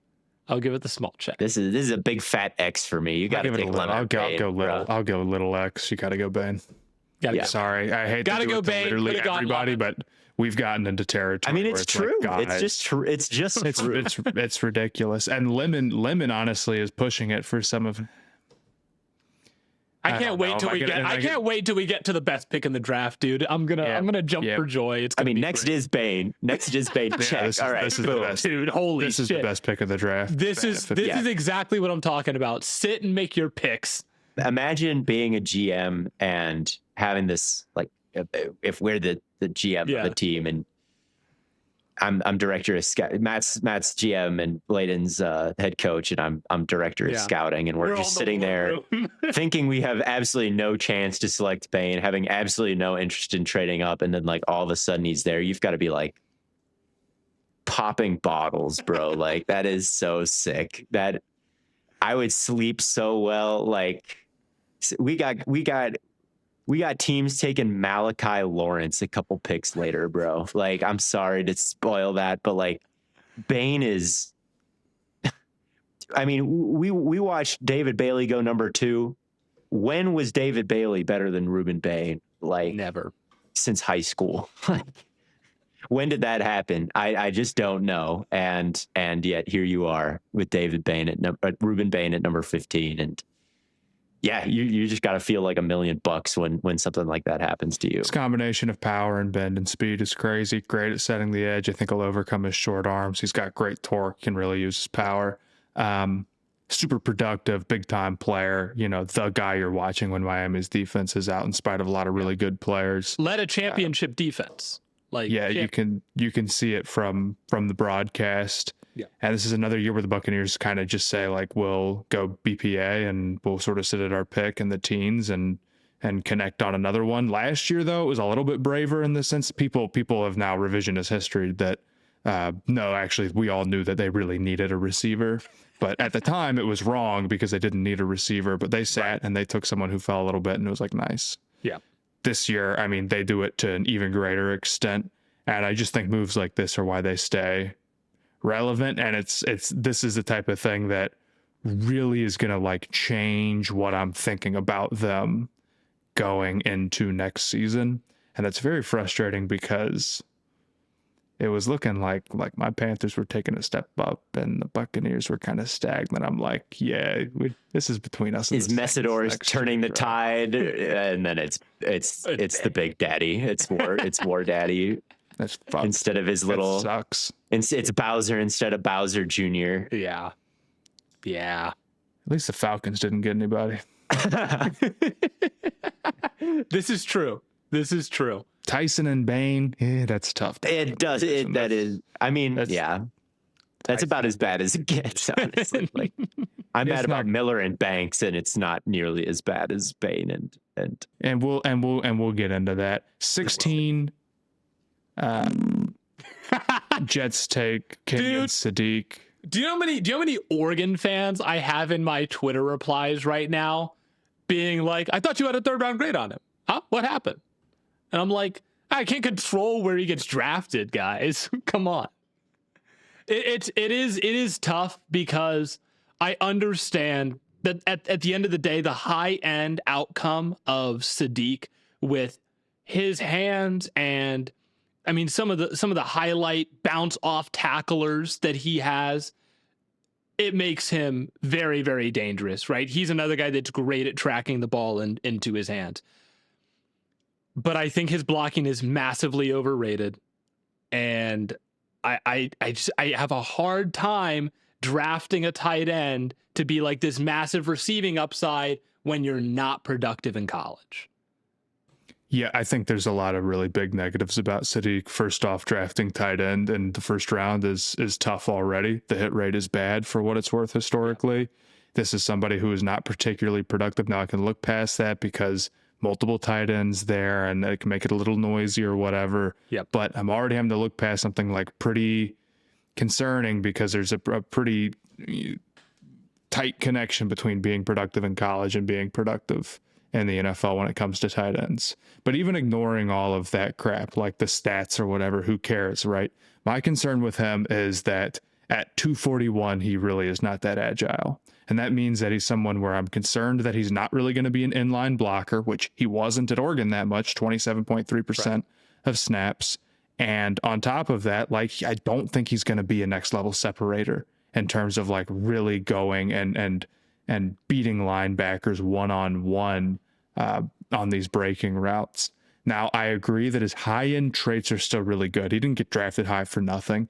Great burst, super physical. The after the catch stuff is awesome. His highlight catches are really good, even though he had a high drop percentage. Some of these guys have high drop percentages, and you're like, that tells their story. Sometimes not. Right. With Sadiq, I think it might just be variance. I don't think that's the type of ball skills that he really has. He takes a lot of big hits in the air, right? And those count as drops. Yeah, I think he's got good body control, great vertical explosion, and those two things are dangerous. I think he's got contact balance and athleticism. He'll hit hurdles, but I just wonder if there's going to be a bit too much of if he's a bit too hard to get the ball to, and there are just plays where there are plays where it's like, oh, we'll draw up something for Sadiq, but that's how he gets the ball is like it's the Sadiq play, it's the Sadiq play. Exactly. Any player where it's like, we're doing his big play. It's like, no, he has to be in the offense by himself unless you spent a 4th round draft pick on him. And it's like, it's your little trick. And then they're going to be like a really locked in gunner on special teams or something like Isaac Tesla, they got he's got then they spent eight 3rd round draft picks. That doesn't count. They basically drafted him 9th overall. So Sadiq, the thing is like, and Sadiq is a good blocker, I think, in space connected to like corners and linebackers. That's different than being an inline blocker. And it's like, okay, well, is it going to be working? I don't know. It's just, I just think there's one too many red flags for them to sit here at 16 and take this when it's like, well, I guess we're going to start doing this. You should have taken Lemon. It should have been Lemon at 16. Yes. I would have taken Lemon. Duh. I mean, duh. It should have been Lemon. I mean, we're talking about the most productive receiver in college football last year versus the only 1st round tight ends like over the last decade that have been less productive than Sadiq from like a yards per route run perspective are like Hayden Hurst, OJ Howard, and Noah Fant. I think it's those 3, I believe. Good. So that's the tight end production profile that you're drafting, and Lemon is on the board, who won the Biletnikoff. And I guess let's get to the Lemon pick before we do the Lemon. I know. It's just again, we got to balance the value with who's on the board, and for Sadiq, I understand the positives. Maybe he's taking a red zone pass catcher too. I'm sorry, man. Yeah, this isn't some he's guy not where even. I can list you all the pass catchers I'd rather have over Sadiq here. Lemon, Concepcion, Boston, Cooper, Stowers. I like Stowers a little bit more than Sadiq. I think Stowers, he's not the blocker. There's some issues with him, but like, I think it'd be easier to get the ball to. I think he's got a little bit more of a role that if you're just like, he's our big slot or whatever, you're not going to play him in line and you're not going to play him in line, but he can get in and out of his breaks. So you're getting something out of that. I just think Sadiq is he's got an issue both ways, if you know what I mean. Yeah. I think he can line up in the slot and space the field vertically, which is nice for like dagger concepts and things like that. And he is good blocking in space. But guess what? The Eagles just traded for Dontavion Wicks, who does those things, and it costs them a day 3 pick. Sadiq is much more. Look, if he's not in line, he still is a very big blocking weapon. That's where I'm going to have to at least give him some credit, right? Sure. He is for sure. So I think it's just tough because it's like he's what he's good at. He's really good at. His vertical speed is crazy for his size. It's wild. It is wild crazy. How fast it looks wild watching him. But you know how like there's some guys that we like where it's like their skill set just comes together really nicely to make like a very valuable player. Yep. Sadiq is like, he's got these skills and they just don't come together the right way for me. Yeah. He's just missing like one thing. I've always said from like the first time Theo and I watched Sadiq is I was reading that he played receiver and edge rusher in high school, was recruited as an edge and then transitioned to tight end, and I can tell. Yeah, maybe he'll punish me for blowing a raspberry at him to begin the segment, but It's the thing. It's like I'm giving him a big red X. I just think this was one of the worst Yeah. picks of the first round. I really do. maybe he puts on weight and like really gets like an anchor and then can block in line, and that sort of opens up a bunch of stuff for him. And then like the vertical speed and where he can get it from is totally different. I could see that. That's the path for Sadiq, I think, because just his agility, getting with the route running, I really think it's just going to be a limiting factor. Yeah. But it's not impossible. It's not impossible. But I wasn't my favorite pick either. Who's the best like vertical threat? He comps very similar. Don't worry about it. He comps very similarly to Evan Ingram, like from a draft capital standpoint, like testing, even production in college, not too far off the mark. And I just don't think Evan Ingram's worth the 16th overall pick. And that's probably the closest I can see that sort of like he's not some like horrifying like torpedo buster or anything, but it's always. But here's the thing: if he's Evan Ingram, Theo, we're still gonna end up being wrong. Like, there's no world where we can like victory lap if he's Evan Ingram. I don't even want a victory lap. You just need he's not gonna get a big second contract if he's Evan Ingram. Like he's not gonna. We're not gonna look back and look at the 16th overall pick and see Kenyon Sadiq and say like, this GM should keep his job. He found Kenyon Sadiq at 16th overall. You know what I mean? Like from the perspective of this staff and this team, and these guys are fighting to turn the Jets around. I just don't think these are the moves to turn the Jets around. I just know that like I am gonna get quote tweeted when he's gonna have a sick touchdown at some point this year. Like it's gonna happen because he's got that skill set, and I'm gonna get hit with the quote tweets. Well, maybe he'll deserve it if it's too many sick touchdowns. If it's too many sick touchdowns, fine. If it's like 18 sick touchdowns, yeah, you got me. But if it's like 9, then it's fine. But we'll see. Next, the Lions took Blake Miller. I love it. That's your boy. I love Blake Miller. He's been a big talking point of mine recently. I like it. I think the punch and the strength with him could still come along. I think the uprightness of his pads is a fixable issue. And I just think I saw a lot of Proctor to them and things like that. Like, oh, they want big. They're big. They're tough. They bite kneecaps. They want something big. It's like, I think they need someone who can match the foot speed of Sewell and Jahmyr Gibbs, because ultimately those are the guys he's playing next to. You can't have somebody lagging behind Gibbs. You can't have somebody, Sewell can reach somebody. Let's call wide zone. But our right tackle can't reach him. So now we can't. Like, you don't want the differing skill sets there too much. You want somebody who can go tit for tat with a guy like Sewell. And I think Blake Miller obviously doesn't have that kind of power and mass to him, but he's at least got the foot speed to like stay in front of Gibbs and complement Sewell, I think, in their run designs. I like it. We need someone they gotta bite kneecaps, so that's why he's a perfect. It's like, we need the fattest guy to be the Lion. The biggest guy because they're the biggest, baddest boys. It's like I don't know, man. I think I need someone who's getting back in like the pass sets and blocking. I think I need the blocking. Yeah. I mean, we saw that one of the biggest things that really hurt this Lions offense was they weren't able to activate the same level of running game that they were able to before. And I think adding an offensive lineman like Blake Miller, who you're right, Theo, he does have some decent foot speed, and maybe I should like him a little bit more for that because I love Iheanacho, right?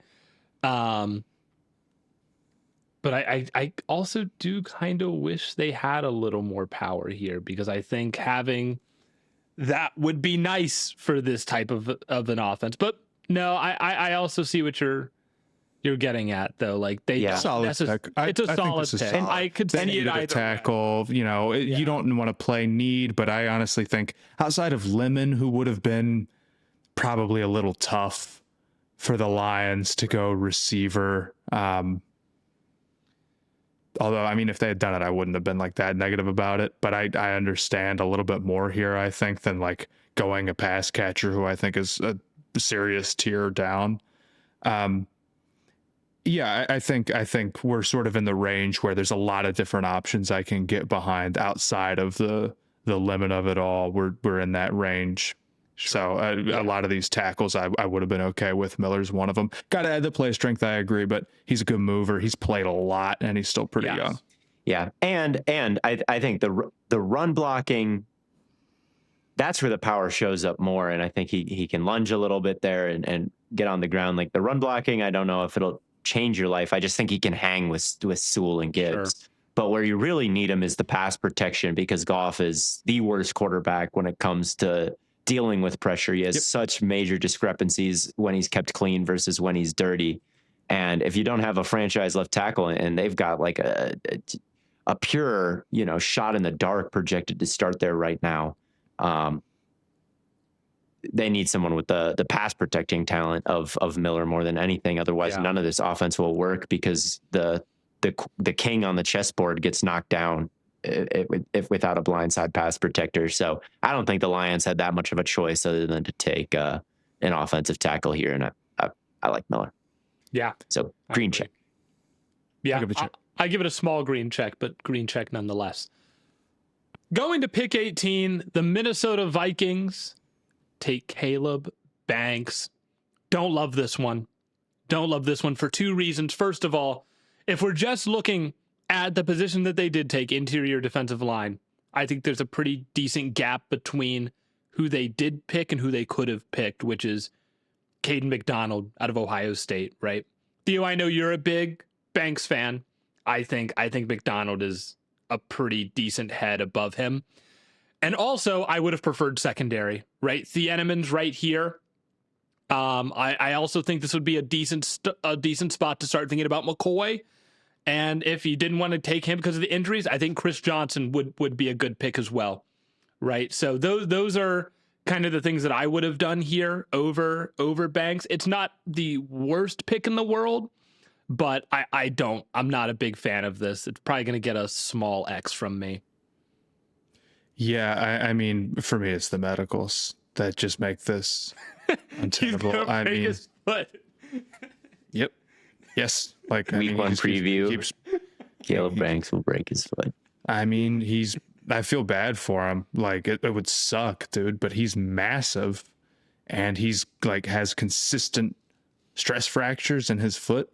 Yeah. It's like a really, really, it's about as bad of a medical red flag as you could get, in my opinion. Now, I know he's supposed to be good by June, and I agree McDonald is better than him.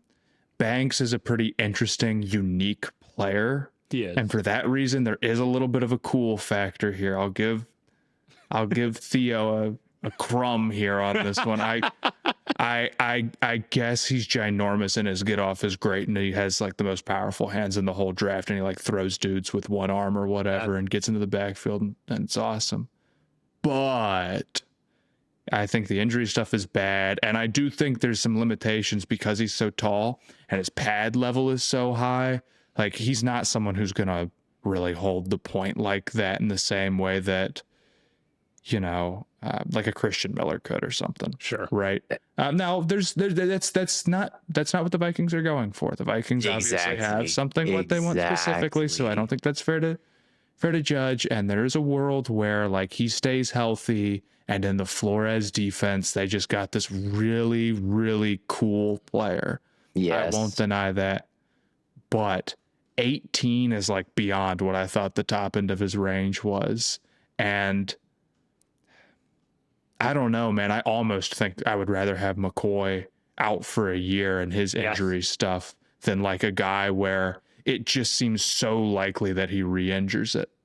Yes. But I'm not a doctor, so maybe I'm talking out of my ass. I don't think that's a bad point. Like having one, or I guess in McCoy's case, it is kind of two major surgeries because he's going to have the second one, right?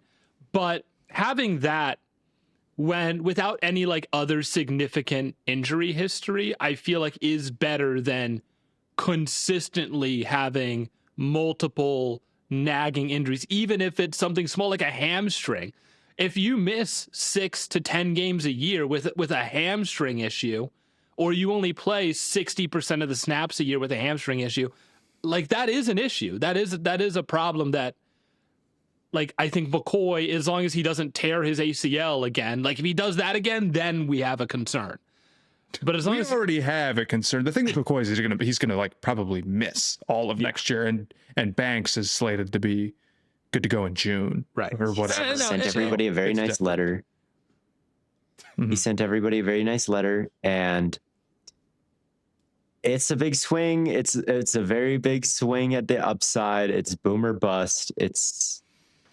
We will see how it goes. Banks, there are some people that I really respect their opinion of that think he is just straight up awful, I think. Matt, did you hear that? He respects our opinion.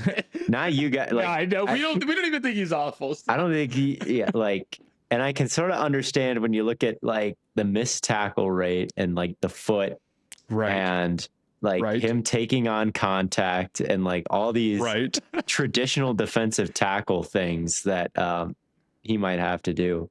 But I think getting selected by Minnesota kind of sends a lot of this out the window, because like they had Jonathan Allen and like Javon Hargrave as their nose.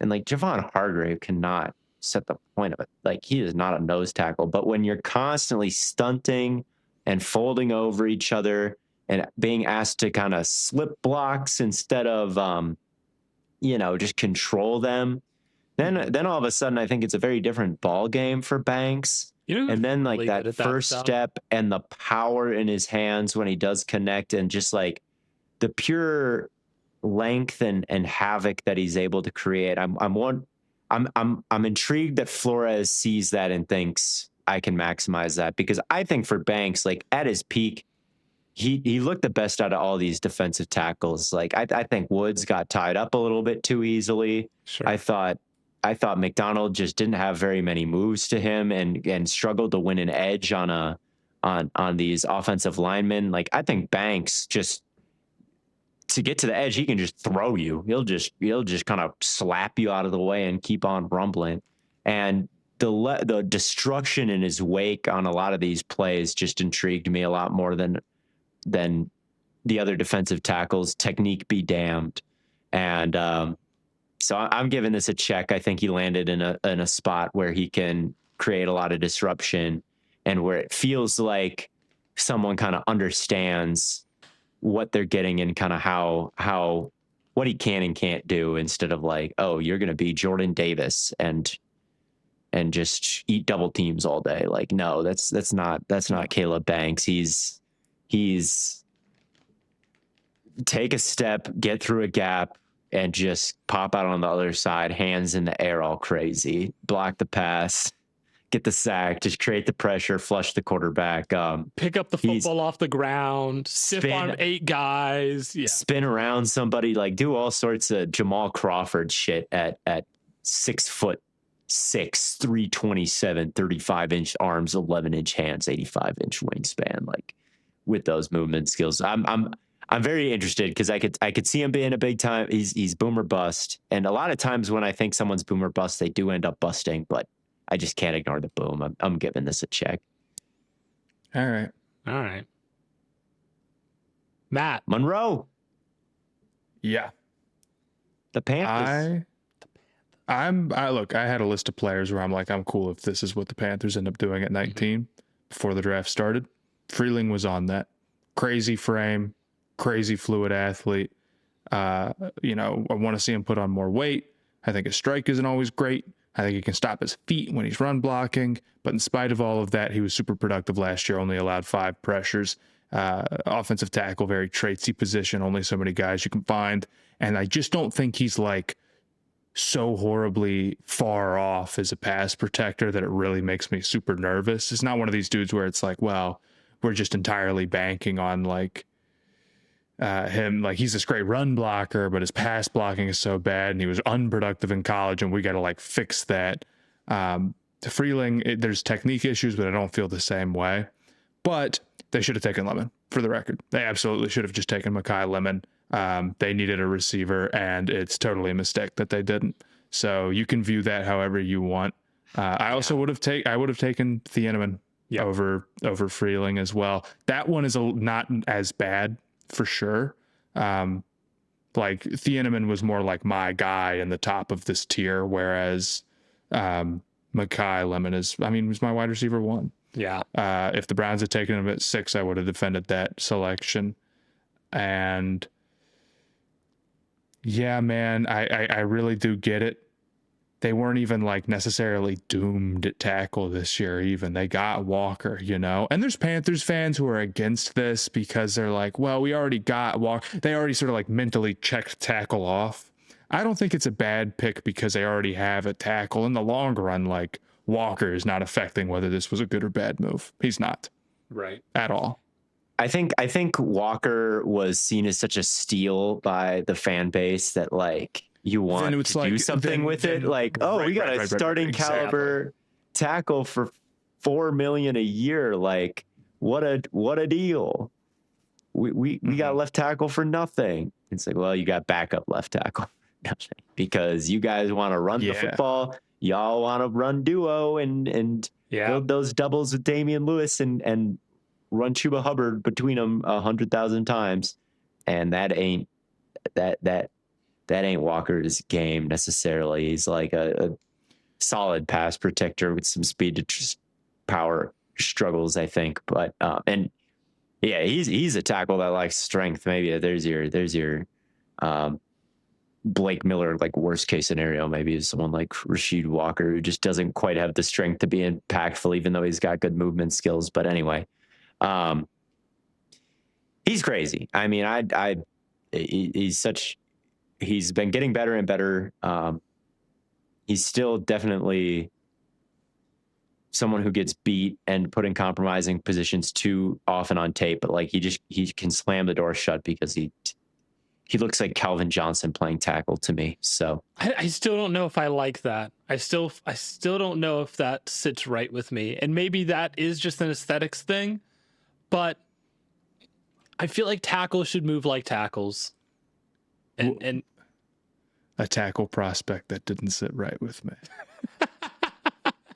Yeah, I mean, I want him to be stronger, but him being like, he's too. I want my quarterback to move like a quarterback. Lamar, you need to go to wide receiver. That's what you sound like, right? You do kind of sound like that. My tackles to be tackly. I want someone fat and slow there. Stop moving around like that, Freeling. You're moving much too quick. It's not even that he moves too fast and freely. Then what is it specifically? I don't know. Okay.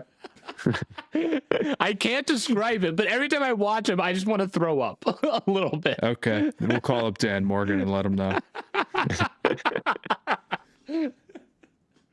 No, I mean, maybe he's foot over foot too much. Like he's in a gallop or a run more than he is like a. I don't know. That might be an issue. He just like doesn't look like Joe Thomas, man. You know, the lunging and the slide as opposed to sliding. Like I could see some of that with the footwork, but like the way he moves, like Tyron Smith was a special tackle prospect because he could run the full length of the field and like pick off the free safety from the backside on some sort of toss that went away from him. And that's what Monroe Freeling can do. And that's why he's really, really intriguing. I mean, I mean, the athleticism. I'm higher on him than I'm higher on him than I should be because like Kerryon Crawford. No, you're not. Gave him some trouble. Wow. Like I see some of the issues, but it's like I put him I should just have him at tackle 1. Like that's what it just keeps. I regret putting anybody above him ever just because he moves so differently. But so did Icky, and Icky wasn't great. Icky moves special too. Yeah, but I think that's kind of different. In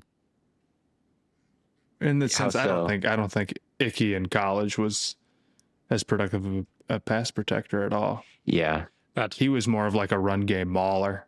Yeah, definitely. he used his athleticism more to inflict will on linebackers, whereas I feel like Monroe, you just as often see his athleticism shine, like recovering and pass protection. Yeah, I like it. I'll give it a check, but I agree. Like Lemon's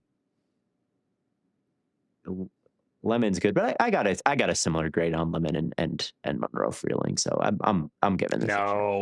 No, dude, no way. I'll give it a gray dash. The gray dash. Whoa, a new. I didn't even know that was an option. We're giving out damn near anything right now, man. We're giving out a red plus for Caleb Banks. Can I give out like? Ooh, that actually is kind of good though. Feels the aura. Can I give out like the purple circle or the purple heart? The purple heart. This is the equivalent of. We're getting into like range of the equivalent of like when someone's trying to come up with a food name for the interceptions and they go too far. We can purple circle's too far. What does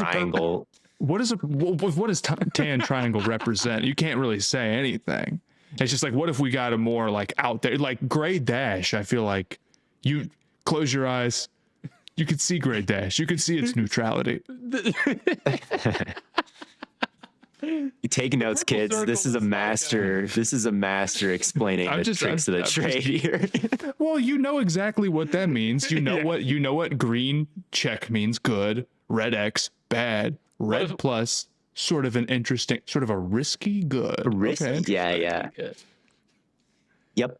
Makai Lemon does eventually go here at number 20. Howie Roseman, you're back. He saved your bitch ass life, Blaiden, by nabbing him from the Steelers. Yeah, apparently the Steelers were on the phone with Makai Lemon when the Eagles traded up with the Cowboys to take him. Howie is so cold for that. I can't lie. So he really is the goat. Bro, he was looking out for me, like specifically me. It's hard to have a draft night highlight like that. And if you're a Pittsburgh Steelers talking to him, if they weren't on the, they thought that they were. I guess they thought that the selection was in. And well, I assume that they probably thought that Dallas wasn't going to take him. It's a great pick for the Eagles. Yeah. Speaking of the trade and kind of them popping up out of nowhere, it is an expensive trade up. How much did they end up giving up? They gave up 2 fourths and got a 7th to move up 3 spots. But my guess is it cost so much because it happened so fast. Right. And it's for Lemon and it's a division rival. Yeah. I think it's okay. I think Lemon is just so good. Yeah. If they had moved up to 14 or something like that, you would have, and they gave up, 2 4s to get a 7 back and took Lemon, you'd be like, that honestly was pretty good value on the trade. And I love Lemon at 14. Yep. I think he's a really, really, really fantastic player who fell for the wrong reasons. He won the Biletnikoff last year. He was incredibly productive in both man and zone, both efficiency and in volume stats. Did it in Big Ten play. On film, you see somebody who is bursty in and out of their breaks as a route runner, also has good feel for zone, who plays bigger than he is and is really good at being physical at the catch point and high pointing the ball and getting up in the air, and then is also fantastic after the catch. Yep. He's a really, really well-rounded prospect who slipped to 20 because he's not 6'2", and he didn't put up crazy combine numbers. And I just don't think there were enough red flags, not even red flags, just kind of beige flags on his profile. some triangles, some tan triangles on his tan triangles, some gray dashes on his, maybe some yellow triangles, sort of yield signs. Give it a look before you go, right? Yes. Aren't yield signs red? I think they are. Yeah, you're right. All right, red triangles. Then red's too negative. Regardless, Makai Lemon should not have gone this late, especially not over guys who have more red flags than him, I think, as prospects, plenty. But because they're not physical, they don't get dinged as much. And the thing is that with Mekhi Lemon, it's not that like he isn't a physical player. It's not that he has some like he's not 5'7". He didn't run a 4.68 or something like that. Even then, you can still be a good player. But it's not like there was just some like horrifying. Well, he's trying to become some like extreme psycho outlier. It's just that he's a little bit of a smaller dude, I guess. He's on the smaller end, and he's not physically imposing the same way that some of these other guys are, but there's just more to being a prospect than that. And his tape is way too good. His stats are way too good. His profile is way too good. 20's too low. It is. Yeah. I think JSN went at 20. And we were saying a lot of the same things, right? Like, look, we know that he's not Jamar Chase with the ball in his hands, or Jalen Waddle downfield with the speed, or Calvin Johnson at the catch point, but he just can do anything on the football field. He can run kind of any route that he wants. And I don't think Lemon has maybe that level of hand-eye coordination and body control to make him offensive player of the year like JSN. I don't like him that JSN much. JSN was a better prospect. Yeah. But he is falling for a lot of the same reasons, and he does, I think, have more sturdiness after the catch, and he's more physical at the catch point. JSN's pretty good at being physical for his size. Lemon's a little bit different, though. He's a little bit like stouter, just stockier. JSN is really willing to put his body in between two defenders. JSN is dang good, man. That's a really, really high bar we're holding him. Yeah, he might. To. I mean, he might be the best receiver in the NFL. I'm like, if Lemon becomes who I think he can, then the bar is JSN. It's like JSN and Antonio Brown to me are like, that's who he could end up being. I just don't think he's not JSN as a route runner. He's not that deceptive. He's not clean. He's so good on his timing, I feel like, for the most part. Like he's a great player, though. This is one where the NFL's philosophy on receivers like this, it's just wrong. They're just wrong about it. I really, really think so. I probably feel stronger about this than any other draft take. And it's every year there's some sort of guy who gets underdrafted because they're too small. And sometimes it takes it's just a slot only guy or whatever. And sometimes it's a guy like this Lemon, who I think, could hold up on the outside. And even if he can't, he's just so productive for what he does. And you can be so impactful from the slot anyway. And for the Eagles to pull this off with the AJ Brown shit, no less, it's like you can't control which guys fall. You can't control which dudes are going to go way later than they should. The fact that the position it happened to be is the one that they probably needed the most, you would say, is just ridiculous. And the real thing that's frustrating about Pro Football Focus mock drafts is everybody knows where all of the players are going to go, and they can redo it a million times. So what they end up with is these drafts where it's like they've traded back the exact right amount they know perfectly, and then they've traded up exactly high enough to get the guy that they want and all like that type of stuff. Yeah. In real life, you don't know that. Howie somehow still watches Lemon fall, and he's probably watching from far before pick 20 saying, oh my God, he's crazy value. They should just take him. And he nailed it. He got it exactly right. He traded up at the last possible second and pulled that off with the Cowboys. That's crazy. And the Cowboys got good value or whatever, and I understand why they didn't take Lemon, obviously. It still would have been so fire, don't get me wrong. But Howie nailed this one. I'm sure everybody's sick about, hearing about Howie or whatever, but he's the best GM in football. It's shouldn't have gone this late. Lemon should have gone to the Panthers. It would have been so sick. Should have gone to the Browns, man. Howie should have jumped in front of the Steelers, and then I don't know. I don't know how this would have worked. Actually, the Browns should have just traded up. Who should have drafted him? And there's no excuse. It's the Jets. Like that's the bad one. It really is the Jets. Like you can go with Kenyon Sadiq, who has like a 66th percentile target rate amongst tight ends, 67th percentile yards per route run. Or you could go with Lemon, who's at 88th percentile target rate, 94th percentile yards per route run. Like, trust the calculators here, man. Like, don't trust the combine. Like, trust the I'll trust the calculator over the combine. Absolutely. Spreadsheet FC had this with Lemon, and I think they're right. Like, there's just not enough on tape to make you say, like, yeah, these numbers are all lying to us. I don't think. I mean, versus Notre Dame, maybe struggled with some physicality a little bit against their top corners, but outside of that performance, I thought he did a really good job versus press, and is generally. And he, explosive. at his pro day, for what it's worth, ran a 4.46, and he doesn't play slow. I'm not out there like, oh my God, this guy's a plotter or something. Or it's all got to be underneath, and there's like real limitations because of speed. I don't know.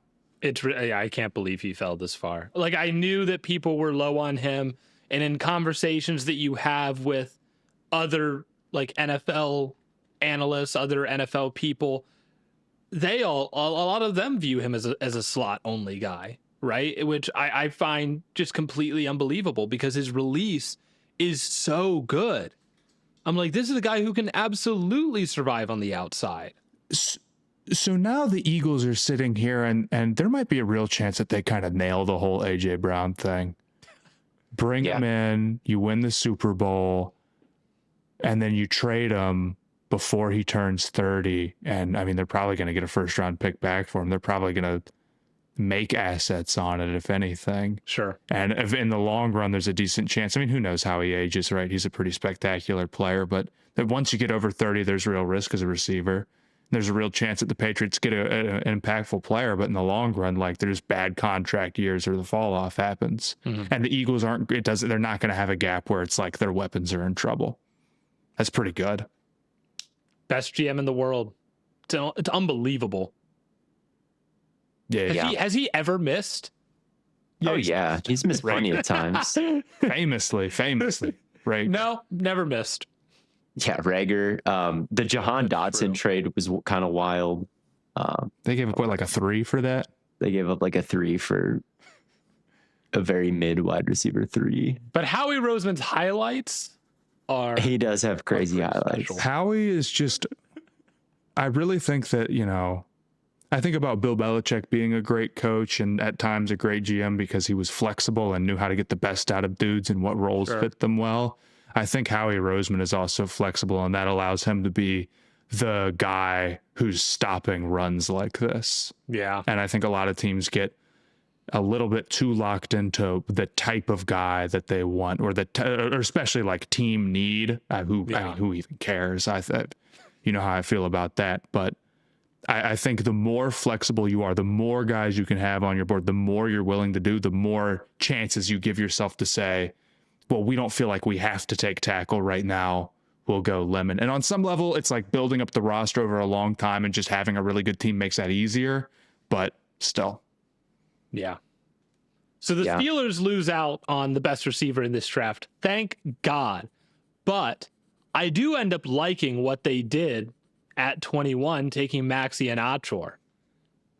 Outstanding footwork at tackle, which I'm also hearing that some people like him as a guard as well. I like him at tackle a lot. I think that for how he moves on his feet and gets back into his sets, there's no way he should be a guard. The whole point is that he's a tackle. I mean, he's a crazy athlete. His strike is really, really bad. But here's the thing. I'm okay with him as a project because it's pretty easy to understand. Like, he played soccer for a long time, right? He's kind of new to basketball still. And a high school basketball player. He's got a soccer and like multi-sport athlete. And you can tell. Mm-hmm. So the fact that he hasn't been in the sport that long, like, obviously it affects his play on the field, but it's kind of a good thing in the sense that it's not like he's been playing football forever and here's where we are, right? Yeah. Plus, like, the talent itself is really stand out. And you saw at the Senior Bowl versus other real prospects, like, there's some bad reps, but there's a lot of really good reps too. Mm-hmm. So play strength got to get up. We got to get the strike right. But taking a shot on an athletic tackle here at 21, I think post Lemon, Thieneman's really cool. There's still some guys here, but it's starting to really get into like we're dropping down a tier and it's getting thin. But there's still guys I like. There's still guys. There are. I like but Thieneman. This is a big green check for me for sure. I like Thieneman. I like Omar Cooper Jr. But I think Iheanacho is as good of a pick as got made post Lemon, really. Like, yeah. And for a team that has a question mark at tackle, I just don't think Broderick Jones is very good. That was a guy who had massive lunging issues that never have really gotten better. And now he has a neck injury. Imagine that. And like, if you're the Steelers, I guess I wanted to take Lemon, and I can understand that too, because they have a massive need at wide receiver as well. And Lemon is really good. But I mean, if I wouldn't even be that upset if I was them and had to take Iheanacho, because like the movement skills between him and Fautanu are just unbelievable at tackle for the next 10 years for them. And I think Iheanacho does a much better job than Broderick Jones did coming out of school, like keeping his head out of the block, keeping like way better job with his footwork. He wasn't just Broderick Jones was like just pure like, oh, he's nasty. He's nasty. You look at the finish, look at the pancake, and the technique was just all over the place. Iheanacho he's raw. He needs more refinement, but he's not getting trained in, I think, bad habits as much as Broderick Jones was. So I think this pick is going to go a lot better for them. I agree. I green check for sure. Well, I hate it. I hate it. But if hypothetically, if I were a Steelers fan, I would like it. Akeem Mesidor to the Chargers at 22. I kind of like it. I think it seems a little redundant with Tulipalo too, honestly. It's fine. Mesidor's fine. This is a very fine pick. It really wouldn't have been in the next 5 guys I would have taken, to be real with you. I don't like this edge class that much. I think too many edges went too high. I think that's a fair way to look at it. I just think, I guess we're just going to take a bunch of edges because we just want an edge, and I don't care what I'm sorry, I'm being too negative. We don't know anything for certain. It's the draft, but like edge is overvalued, right? Edges in here. I mean, okay, there's a difference between Mesidor at 22. Like, so edge is overvalued. And the other side, I'm arguing like I would pay Myles Garrett to be on my team. That's not the same at all. That's not fair. You can't do that. Look at me. I'm nuance maxing. I'm changing my. If you hate nuance, you can change the channel, buddy. You can log off right now. I want. But Mesidor, he has get off. Like there are snaps where it's good, and he lands his move, and he bends, and he sacks. Like I think if you look in pure, pretty pass rush, aesthetic pass rush wins, it's there. But when I watched him, like compared to Bain, like the run defense is just not close to the same. The way he's able to bring power and the way he sets up his power, like angling his rushes to kind of time up his foot strike and his hand strike, and he's setting the tackle's foot up a certain way. Like I just didn't see those little nuances in his setups. And I thought he was a little bit just too dependent on pure burst. And I don't think he projects as this huge, big time run defender. And I just think with the Chargers, they have Tulipalo, who can get a bunch of sacks and has these kind of green moves that he hits. But is he a full-time edge for them? I just feel like Mesidor, I'm just not sure why I should feel differently about the Chargers going into 2026. Why should I feel differently about them now that they've picked Akeem Mesidor? What would you have done for them here? I would have rather gone Omar Cooper. I would have rather gone Denzel Boston. I would have rather gone I might rather have gone Keldrick Falk, to be honest. That's interesting. Well, and here's the thing. I'm not like, I agree. Mesidor just doesn't feel like a true game changer. He's only an all right athlete, with all right physicals at a position that's hard to make it as, and he's really old and didn't break out until late. It's like, those are pretty big red flags. I thought he was better technically than you're saying, and maybe that translates over really well to the NFL. But I think it's just as big a concern. Like maybe that technical refinement that you get from being 25 years old is why he was winning, also while playing next to Ruben Bain, which certainly helped. Right. And that doesn't translate to the NFL. That's the concern, as I would put it.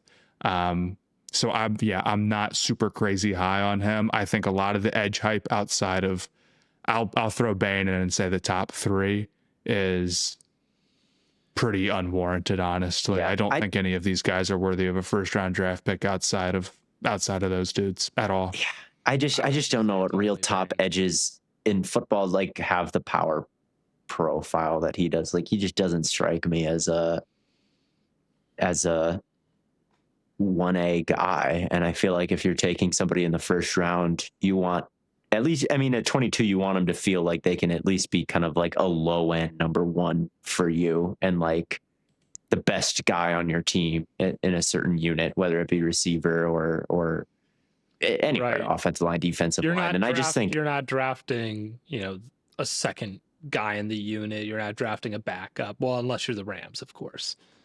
Yeah, well, then you're doing that to be, a star quarterback for you. But yeah, I just didn't see it with Mesidor. I think he's kind of like a Mike Green like type dude of he can get after the quarterback. He's not nearly as fluid and quick as Mike Green was. I know they're playing at different levels, but that's like how he fits into the pass rush rotation to me of like, look. Or like a Yannick Ngakoue is kind of a classic example of like, he can be kind of this mercenary third down rusher who maybe in his best years gets double-digit sacks or maybe a Leonard Floyd or something like that. But I just don't think that that's the type of player that you take number 22 overall. And that to me is what Mesidor is going to be. I would have taken McDonald. I would definitely would have taken McDonald. I'm just looking at best available. The Chargers stress me out, dude. The Chargers stress me out. They just sit around doing nothing. You got to give it up with. Look, I'm just here are my top 10. Here are my top 10 players available after round 1. Tell me, I would have taken probably all of these over Mesidor. McCoy, McDonald, Lou, Stowers, Allen, Boston, McNeil, Warren, Terrell, Hood, Howell. Sure, man. Like sure. But Howell's kind of similar to me. But Howell's so like quick and bendy, and Stowers, they don't really need Stowers. They don't really need Stowers. They got Gadsden. Yeah, but there's plenty of guys I'd rather have. The biggest fan of this pick, but maybe he makes it work technically. I'll give it the gray dash. I'm giving it an X. I disagree with it. I'm Des Bryant right now. I feel similarly about the next guy too. I miss Des Bryant, but also he was pissing me off on Twitter today talking about his top receivers. So who did he have? I mean, I don't even remember, dude. I was like, what the fuck are you talking about? He had it was Tyson, Tate, Jacoby Lane, Concepcion, Lem. I'm like, dude, what are we talking? That's funny that he has Jacoby Lane like just jump. It's like it's mostly the lane that's offensive there. Yeah, the rest is fine. Having Lemon at 5 is criminal. Yeah, I do disagree with it. But that's a bit criminal. But anyway, the Cowboys, talking about them and doing something a little criminal. Malachi Lawrence. Those clips you were posting the other day, Theo, were killing me, dude. They're not good clips, are they? No, they're not. No, they're not at all. But I guess he's going first round because he's an edge because we have to. Okay. He is. It's so funny because UCF literally had Romello Height and David Bailey kind of part 2 at just like a lower level. Like sure. Malachi Lawrence has the same, like I think does he wear the same number? They were both number 51. They both are kind of like blockier body types than I expected based on the combine testing. And that's what they really check is like the combine testing numbers, right? Like Malachi Lawrence, he has arm length. He has 33 and 5/8 inch arms. He's 253. He ran a 4.40 and had a good vertical, and he has production. You look at the stats. He had an 89 elite pass rushing grade on PFF, and you're like, oh, he checks all the boxes. He's got the combine and the PFF grade. Like what else is there to like?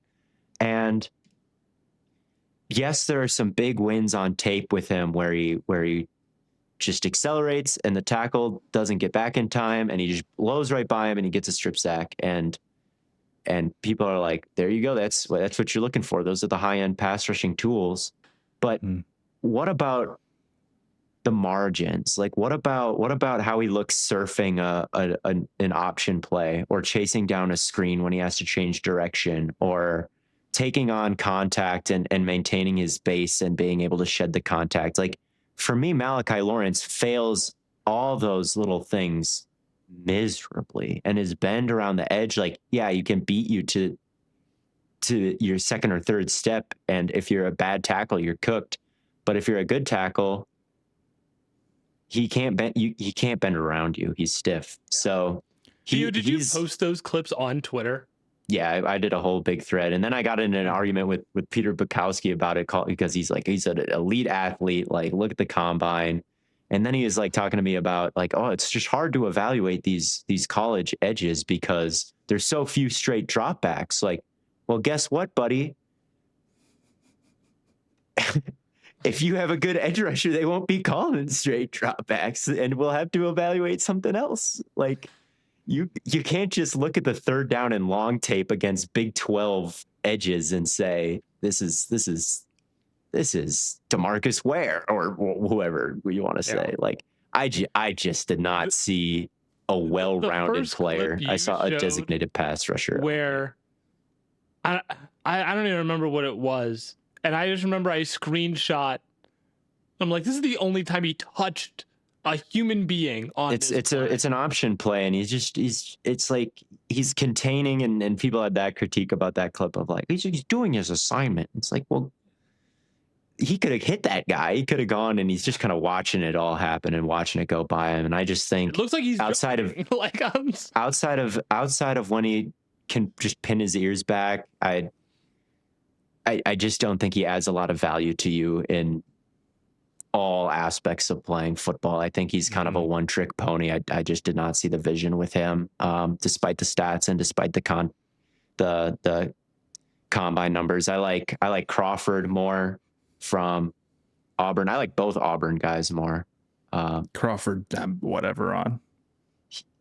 I think he's a better mover than Lawrence. He also doesn't have too much of a power rush profile. But I think he puts his shoulder into guys too much on. I agree with that part of it. I agree with that part of it. But he's a better run defender than Lawrence. There's not much doubt in my mind about that. And he's a way better mover in space and just a more agile guy. And I also like Zion Young more. I like Zion Young. There's a couple of edges that I think are fine, like mid-second round picks or whatever, and that type of stuff. I like Dennis Sutton more. I like Dennis Sutton. Sutton's tough because like he's kind of another one of those guys where it's like, the RAS is great. It's like a 9.66 or something, and it's like he's got long arms. He's not really a better athlete than Myles Garrett. and you're like, oh, and then you go and watch him. It's like he just does not play with. He's not ferocious, man. He's not. He really isn't. He just doesn't feel like he plays that way. But you know what? If he ends up turning out, I'll be like, that's it. I think he's fine. Like I think he does a lot of things at like a third round guy. I think that at like a B. Right. He does a lot of things at like a B- level. I think that's what his athleticism kind of allows him to do, is like be okay at a lot of things instead of having something he can really hang his hat on. I need a guy who's going beast mode every once in a while. Yeah, Malachi Lawrence, he does go beast mode every once in a while, but I just think that he's got some. And they got to be cool the rest of the time when they're not. Some real F mode traits too. So I really didn't see this here. I don't think that this. Maybe on third and long it helps them, but outside of that situation, and again, that's just not something you take 23rd overall. You can take Romello Height. You can take Romello Height so much later, or his teammate Kelly, who is probably a UDFA, who like had very similar advanced stats, and I think looked also quite good, like beating Big 12 tackles with his first step and whatnot. Yeah. I just think drafting based on combine is... They're just drafting these guys because they're edges. They're drafting... Is that not... Jerry Jones woke up this morning. He didn't even scout these guys. He's just like going off the...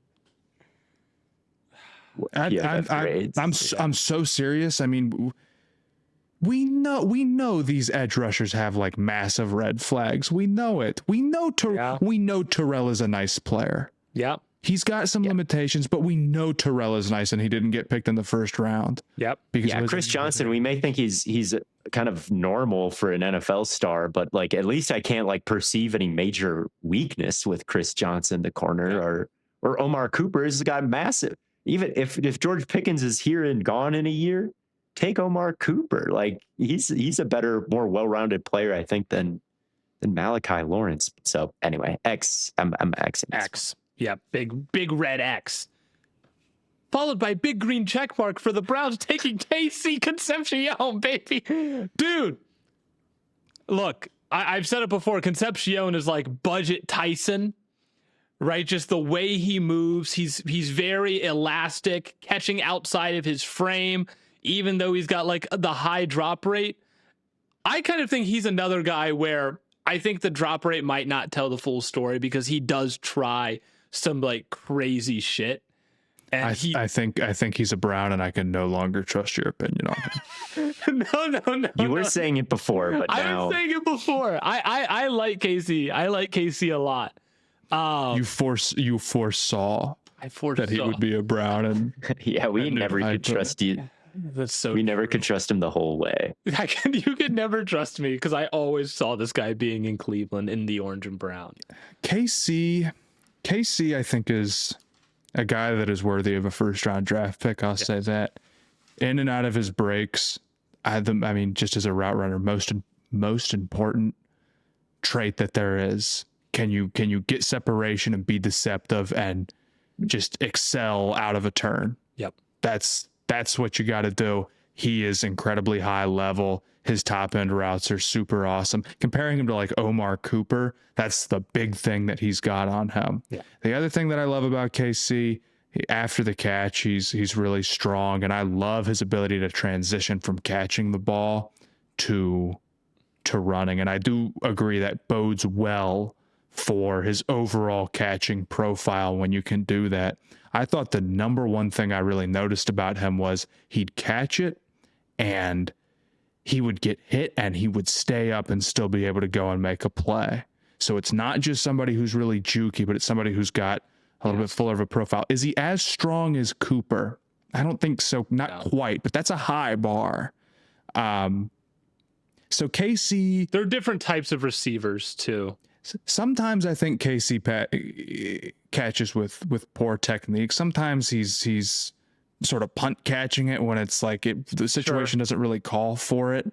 So I'm interested to see how that plays out. If the Panthers had drafted him, that would have been like my big thing that I flagged him. Like, let's see, because I've been saying the same thing about Leggett. Let's see how this turns out. And it has not turned out good at all. I think he's better than Leggett at that stuff. Yeah. If he wasn't, I would not be like, it's cool. It's no biggie. He's also got like a weird production profile over the course of his career. He's like broke out as a true freshman. Yeah. Right. So early breakout age, which is great. And then like was kind of like a gadgety guy at NC, and then had a pretty good year at Texas A&M. And then a lot of people are like, he probably could have been better if it wasn't for Reed, which I think there's probably some truth to, quite frankly. Yeah. Some of the passes that's what I'm talking about with like the out of his frame catches. The very first play I watched from him, I'm like, this pass should sail like 10 yards out of bounds. He leaps up. I'm like, how tall is he again? He's like 5'11". And I'm like, this guy's got to have the longest arms. No, like he's just very explosive, timing his jump well. It's a good route to get open. Like he does have a very complete profile as a receiver, I feel like. And yes, there are some drops that are kind of rough, but there's some where I feel like he's trying to make a catch and immediately transition to a runner because he's either expecting a hit or he's really trying to turn the corner. And I think those are honorable if they are dropped in a way. I like your vision on that. It's more honorable than the punt than like just bad catch technique. But like what Leggett has issue with is totally different stratosphere. Yeah, it's totally different. But like if if you take your eyes off of it just like a tick late, and maybe you like move your offhand off trying to transition into the ball carrier position, and it just happens to fall out, maybe, because I guess I don't know how big his hands are, but like if you don't have like 10-inch hands, maybe you can't quite do He didn't that. have 10-inch hands. Yeah. So I think his drop rate doesn't quite tell the full story, and the quarterback play was terrible. So I'm a big fan. I'm a big fan of KC. I'm seeing a doubtful Theo over here. What are you thinking?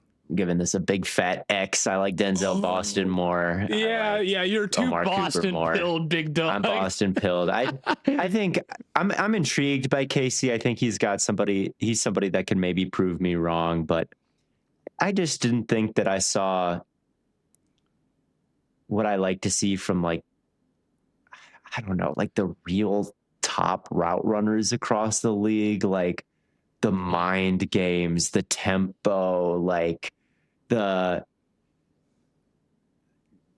stride length. Like I just don't know if I saw the setups and the mind games and like all the little details that make me appreciate, I think, the top receivers. And then you add in some of the hand issues, and Sure. I guess I don't really care that he's small because there's a lot of good small receivers out there, but like there's just nothing about him to me that made me think like, oh, this looks like a NFL star. But I want to go back and recheck a little bit, because like there are some ridiculous highlights, and that he does run some ridiculous routes.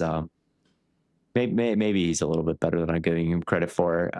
And I don't think it's a disaster you're just mad pick. that Boston fell out of the first round. I'm salty, bro. You're salty. You are. And Omar Cooper, I think, is so special with his footwork, like, and some of the after the catch stuff that he does. Like that one, I feel pretty confident in it. And he went in the first round. Like Cooper's my wide receiver 4. Casey's my wide receiver 4. I'm giving it an X. It's not really a big fat one. I'm just a lot of people I like and trust are like Casey's wide receiver 2. So that I think is too I know far. that's what scares me. Is that's like, too far. It's like, are you guys? The movement skills are nice. I get it. The movement skills are really nice. He's one of those guys where it's like that. The high end traits are really high. I think he's good. I think it's a good pick. That's why I say he's kind of like budget Tyson and Denzel's budget Tate. But yeah, I know you disagree, Theo. Dylan Thieneman to the Chicago Bears. I think we can all agree this is a big green check. Yeah, this is a good pick. Good pick. Thieneman, I just think is a really well-rounded prospect. I think he processes quickly, and he's a great athlete. So he's got a lot of range and can do a lot. And he really is a fantastic athlete. The ability to flip his hips, the straight line speed. His combine numbers were crazy for what it's worth, although maybe we should just swear those off entirely after some of the guys people have been sleeping on because of combine numbers this year. Yeah. But yeah, he can get downhill and work through traffic. There's some limitations, of course, when it comes to taking on like bigger blocks when he gets around the line of scrimmage, but he was asked to be down in the mess and the muck a lot and did a good job of it. But then I also feel like he's got range to go sideline to sideline and go play the ball. So again, this is who I wanted for the Panthers at 19 in general. If Lemon hadn't fallen, it would have been my pick. He was like my reasonable because I didn't think Lemon was going to be there. Mm-hmm. So I think the Bears getting a really big talent like this in a back half of a draft where it starts to get like a little thin, this is probably going to be a lot of misses when we come back and look at this in 5 years, right? Thieneman is a really, really nice selection. 25 feels, if I had said it before the draft, I've been like, I don't think he makes it there. I give this a big green check. I love this move for him. What is the difference between, what is the opposite of a polar bear in Arlington, Texas? Polar bear in Antarctica. Penguin in Antarctica. But that's like exactly where you're supposed to be. This is like something better than what you expect to find. So it's like you go to Columbus, you Raising go to Cincinnati. No. Matt, this is the Lizards in Cincinnati, Ohio. Okay. A pleasant I kinda like- surprise. Yeah. A pleasant surprise. I like that.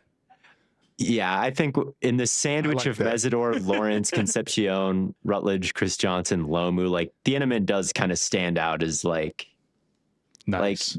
Some that's pretty people had him nice. as their number one prospect. Some people had him as their number one prospect. I do think the anti-Thieneman people are maybe fighting an honorable battle because I love physicality and I love tackling technique and knocking guys backwards instead of letting them fall forwards and all those things. And I do think that that's my issue with Thieneman over someone like Downs is Downs when he hits them, they stop. And I think with Thieneman, there's a little bit of a difference there.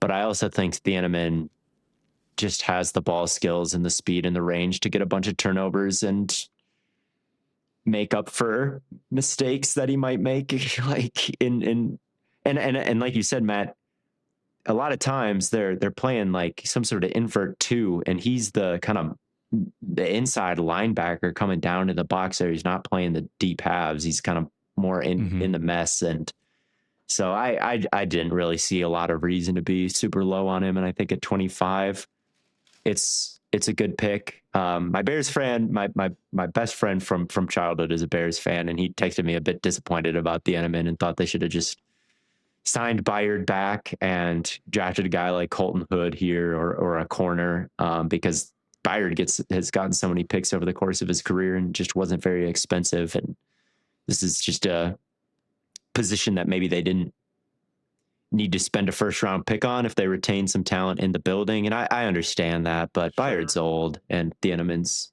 young. And I get it with corner, but I also think Thieneman's a bit of a safer bet and with a bit more star power than what Chris Johnson and Colton Hood bring to the table. I mean, Colton didn't go in the first, and I think if Thieneman didn't get taken, the Bills wouldn't have traded. They wouldn't have traded back. They would have picked him with the next pick, I think. But yeah, and if we want to get into that, this whole sequence can get kind of confusing. But it's basically just the Bills trading back over and over and over again. Yeah, the Bills and the 49ers in a trade-off. They gave up a first and they got a first, and then they gave up a third and got a third and a fifth. And then they gave up the first that they got. What happened to the third? So they swapped first, they swapped thirds, and they got a fifth. And then they gave that first that they got away. Okay. Yeah. But we'll get to that one later. Anyway. Kalen Rutledge, I don't got a good physical profile. He does. And I think there's some nice reps from him on tape in the Georgia game. Like he had some pretty insane reaches where he kind of gets his hands across first and then runs through his hands and cuts the guy off. He's very violent as a finisher and really paves some nice lanes, like in gap scheme as well as run. I think he's a versatile run piece. Like I think that he can reach people, he can kill people out on the edge. Like there's a lot of different. He's got a good speed and power combo. Yeah, and Georgia Tech, I mean, they ran the football. They had more yards before contact last season than anybody else in their conference, more rushing touchdowns than anybody else in their conference. So you're kind of taking a tough run blocker from a tough run blocking team, and that's the culture you want to have. That's the that's the mentality, right, that they're going for. And I understand that. But I don't really buy Rutledge as this guy worth trading up anything for. I don't really buy him as like the super sneaky, like, yeah, he's totally worth it in the first round. Like that's low key the steal. I just think he's a little. I think there's stiffness. That's a common complaint of mine, I know. But getting out of his stance, I think there can be a bit of a hitch there. I think he can go for linear power in terms of running somebody over or cutting somebody off, but elusive linebackers and elusive defensive tackles, I'm worried that he's going to be able to match some of these quick feet guys who can really kind of hesitate one way and cross his face the other. That is kind of my concern with him. He's got a good physical profile. He's violent. He's fast. but can he mirror everything that these NFL defenders are going to throw at him? That's a big question of mine with him. Yeah, I didn't have a first round grade on Rutledge, and I think trading up for him, not something I would have done. It's fine. He was my pick mock for the Seahawks. It's a fine move, I guess, in my opinion. I still like Basantis, I think, a little bit more, and Pregnon a little bit more. Right. Pregnon probably would have been my next guy. I get it with the age, but still. Yeah. No. And I'm salty because I would have had such a good quote tweet if they took Falk from so many months ago, and all the Texans fans telling me it couldn't happen. But guess what? The Texans fans know more about the Texans than me, and good. I guess good for you guys, because I when they traded up, I really thought that was about to happen. I was excited, then it didn't. So I'm salty. Mm-hmm. My poor friend Zion. He bet he was going to win $3,000 because he bet that they would take him at 28, and they traded up 2 spots and they took him at 26. Damn. That's brutal. It's so bad. I guess that means the 49ers were definitely going to take him at 27, right? That's what that trade up tells you, is they had it known that was going to happen. And then when he got sniped, the 49ers traded back. So that's how that little part of the draft went. But damn, that's mostly what I felt bad about with this pick. But I'm giving it a slight X, but yeah. I get it. Maybe he's got, I think, upside, but I wasn't fully convinced. Yeah, I give it the slight X as well. I might even go a little bit bigger X, just because trading up for a guy that I didn't have a first round grade on, don't love. Yeah, but it's also later in the first round, so maybe small X makes sense. The Dolphins here, they traded up with the 49ers and took Chris Johnson. Where they traded up with the pick that they got from the Waddle deal, right? So it's kind of like they traded Jalen Waddle for Chris Johnson, if you look at it in a way. Yeah, it kind of is when you put it like that. I think.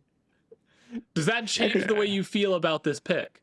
I'm just saying, like, I remember how much they did to bring Waddle home originally in that draft. And I think I would rather have Waddle right now. Johnson, I don't think is bad, but I think I'm not as moved by the very even back pedal, I think, as some other people are, if you know what I'm saying. He's your guy, Blaiden. I don't think he's bad. I had him in my top 5. Yeah. I just had him at 3, which is... This is fine. I think this is a fine pick. There's some other guys I probably would have taken, but nothing egregious. And they need corn. I guess they need everything. Yeah. I mean, this is about where I think his value is really good. So I don't have a problem with this at all. Really smooth back pedal, joining what is, again... It really is funny how that's just his superpower. Like, I'm reading his scouting report from Zerline right now, and it's consistent mirroring the release, rarely labors when transitioning. That's true. It trusts his footwork, and it's all footwork. It's all footwork. But his footwork is it's perfect. It's golden. It's like it's like Space Jam, or it's like the one movie where the kid gets like the basketball shoes and he's got superpowers. He's got like magic cleats on that give him perfect footwork, and he never takes them off, because he's just that smooth. But the Dolphins did need this. Their cornerback room has been an absolute disaster for a couple of years now, and they have a lot of need. This, Matt, you said it earlier, one of the worst rosters in football, if not just straight up the worst. But I think specifically solving the cornerback issue was something that I really wanted them to address in the draft, and so I'm very happy with them taking Johnson here. Chris Johnson is going to win Rookie of the Year because the rest of the Dolphins are so bad. Teams are like, why would we throw at their first round pick? Like, I don't. Yeah, that's exactly what's going to happen. And then it's like, okay, let's see what Chris Johnson did. They turn it on, and it's that beautiful back pedal. It's the beautiful back pedal. So that's all he has to do all game is just all go he has out to there do is back pedal. Like, we could Like, why would we ever throw it at somebody who's even got remote smoothness? And then we're going to look at the stats at the end of the year and we're going to say Chris Johnson allowed 0 catches the entire season. 0 targets, 0 catches. Because why bother? And then he's going to win rookie of the year. And then teams are going to continue to not throw his way because now he's got hardware and he's actually on pace for a gold jacket. Right off the bat, because like the Dolphins are so bad that it's worth exploiting everywhere else but Chris Johnson, even if he is like just okay. But maybe he's the Mekhi Lemon of corners. There you go. I think he does see things well in zone, and I do think he gets. I think the back pedal is good and the footwork is good, and although Mekhi Lemon was like a 5-star at USC. Mekhi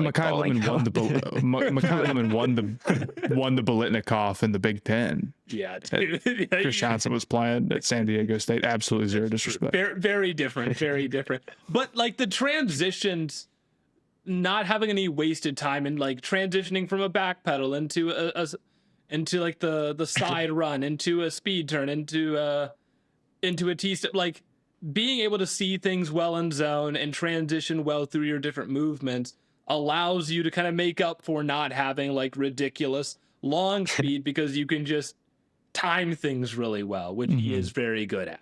And he was productive. I'm still giving this one an X. Trust me, bro, this corner that you've never heard of, Dad, this corner that you've never heard of that we took is actually great. Why? Well, you gotta, dude. That's the most boomer thing to love in a corner is like, bro, his technique is. Dude, the boomers do not give a fuck about a back pedal, bro. What are you talking about? Bro, when I go, boomers care if they went to the college nearest to their house. All right, I guess. Boomers care if they went to the college closest to their house. San Diego State. Dude, his name is Chris Johnson. He went to you gotta trust me, Grandpa. He's nice. Who did they pick? Who did the Dolphins? They fucked up the pick again. I think the boomers might just be spitting. Yeah, that's literally nothing is worse than that. Then you're explaining to somebody who like doesn't care at all or like doesn't watch it all, and you're like, they're like, oh, that sounds like a fuck up. And you're like, well, it's actually a lot more complicated than just what school they went to and how their name sounds. Thank you. And then you explain to them, and then a year later, it's like, nope, they're horrible. And this guy was right for no reason at all. Okay. I think that conversation is being had across Florida, and I'm on Team Boomer. you can't. I'm sympathetic to I like some of the Chris Johnson reps, but I just don't know if he can beat being Chris Johnson. Chris Johnson, what the fuck does he know about playing in the NFL? I just don't know if he's going to be able to overcome being named Chris Johnson from San Diego State. Hey, and being the 27th overall pick in the draft. You know who else is named Chris Johnson? CJ2K, man. Yeah, but he was like a running back with 4.2 speed. That is different. Yeah, if Chris Johnson with 4.2 back pedal. It is true that they don't measure those kinds of things, and it is important. I don't want to act like Chris Johnson's going to be out there like some kind of liability because, like, I think he can be sticky, but I don't know if I see again first round. What about I don't actually. What about Abney? Pons, Abney. Come on. I think this is a fine pick, but not one that I'm like super excited about. But I could see the vision of him being like just really technically sound and that translating well. Yep. Yeah, I can too, but I'm still giving it an X. I'm still giving it an all right, fair enough. Big green check from your boy Blaiden. Nuanced dash. Patriots went low, dashing every pick. Patriots went low. What is this? What do you think it means that they went low? I guess it. Do you think it means? I mean, Morgan Moses is like 1,000 years old. Yeah, that's Morgan Moses. Yeah. Morgan Moses and that means they got other shit to worry about than the draft. Oh my God. They did lock in enough to make this pick today, and it's fine. I think one was kind of like Chris Johnson. I think where like, look, there's some movement skills and Very, very in control. I completely agree. Yeah. I think he moves well. Play strength has gotta tick up for him for sure. But I can see the vision. I don't think it's crazy. Play strength has got to tick up, and I can see him in an NFL weight room. And if he can play with a little bit more aggression, like I don't even know if his play strength has to be so terrible. If he can just like throw the punch a little bit sooner, because I feel like he waits and he waits and he waits, and he can really lose his relationship with the line of scrimmage, which in the NFL is going to open him up to the bull rush and you don't want to have similar issues to Will Campbell, honestly, and with some of his technique things. So. I like the protection for Drake May. I think having a succession plan for Morgan Moses or maybe Will Campbell, you just like him better at guard and you put Lomu there and have Campbell at guard and then Moses at right tackle and Wilson at center and Elijah Vera Tucker at guard. I don't mind building the offensive line at all. And Lomu's kind of the last in this tier of tackles. So I'll give this one a light check, but I do raise an eyebrow at some of the strength and physicality stuff with Lomu. Yeah, I guess it's light check because I'm like, I don't know what else I would do here. You know, I'm sitting here looking at this like, man, the Broncos made out, dude. 30? Fuck that. Yep. Okay. I would rather have Jalen Waddle, and Bo Nix is on making $4 million with a super team around him. Genuinely, $30 million for Waddle, $20 million for Cortland Sutton, one of the most expensive offensive lines in the league, a great defense. I don't know if I've ever seen a rookie contract quite maximized everywhere else on the roster like what the Broncos have around Bo Nix right now. That's such an awesome backhanded compliment. He has they went to the AFC Championship game and they added a $30 million. They have a good roster. They've done a good job. No more excuses for Mr. Bo, though. That's what I'm saying. That's the point that you're getting at, though. You're not. But of course, it's true.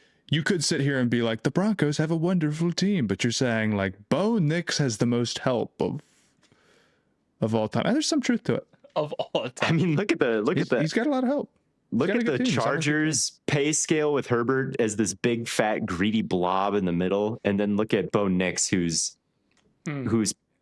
living on paltry wages with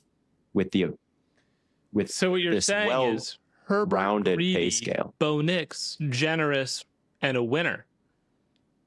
Yep. Cares about success. Football in the backpack, Bo Nix. Football in the backpack, Bible in the backpack, football in the backpack. That's it. And that's why he doesn't need much more. Okay, let's move on. Peter Woods. We're at 4 hours. Peter Woods to the Chiefs. I like it. I like it a lot. I mean, you look at it in conjunction with what they did earlier, right? And Delane and Peter Woods, you now feel pretty good about a defense that we had some pretty big questions coming into the draft about. I mean, Peter Woods, I think, has a wide range of skill sets we've talked about before. Can be a very, very good fluid mover and a pass rushing positive on the defensive line. And then sometimes, when he puts on some weight, you see some really powerful pushback skills from him as well, and a really strong anchor to kind of march down the line of scrimmage and be an impactful run defender as well. So I think there's a wide range of outcomes for him. I'd like to see him heavier, more so than lighter. I think it's a more useful skill set for him. And I think he still can be quick enough to have pass rushing juice. So I like this a lot. This was get a big check from me. Yeah, I'm a fan of it too. They needed to address pass rush and not to play needs, but I think Woods here at 29, for how talented he is a pretty good spot. I think he's got good ability to shed blocks. I think he's got a quick first step, and I agree the playing weight is going to be something you have to figure out, and there might be a level of development here where it takes some time for him to really come along. But mixing in with Chris Jones, I'm pretty excited to see that. So I was immediately a fan of this pick. Again, knowing that there's only guys who are going to be a little bit more developmental, are going to have certain drawbacks left at this point. Yeah, next to Chris Jones in a blitz-happy attacking front. I like the Peter Woods pick. I'll give this one a check. I think Just a he's nice someone mover for the position. for sure. He's got a rep against Duke that really sold me after I kind of hem and hawed, where he stunted and kind of decelerated and like pushed forward at the same time to open up a crease for himself and like pulled himself through. I was like, that's just not normal for defensive tackles to be doing. I don't think he's a great prospect at defensive tackle, but at 29, I like it. I'll give this one a check. Yeah. He's not an all-timer, but I like it. Now, I will say McDonald's still on the board. That's, if I'm going to give a caveat, it might be that. I like Woods more than McDonald, and especially for the Chiefs who signed Tonga. Mm-hmm.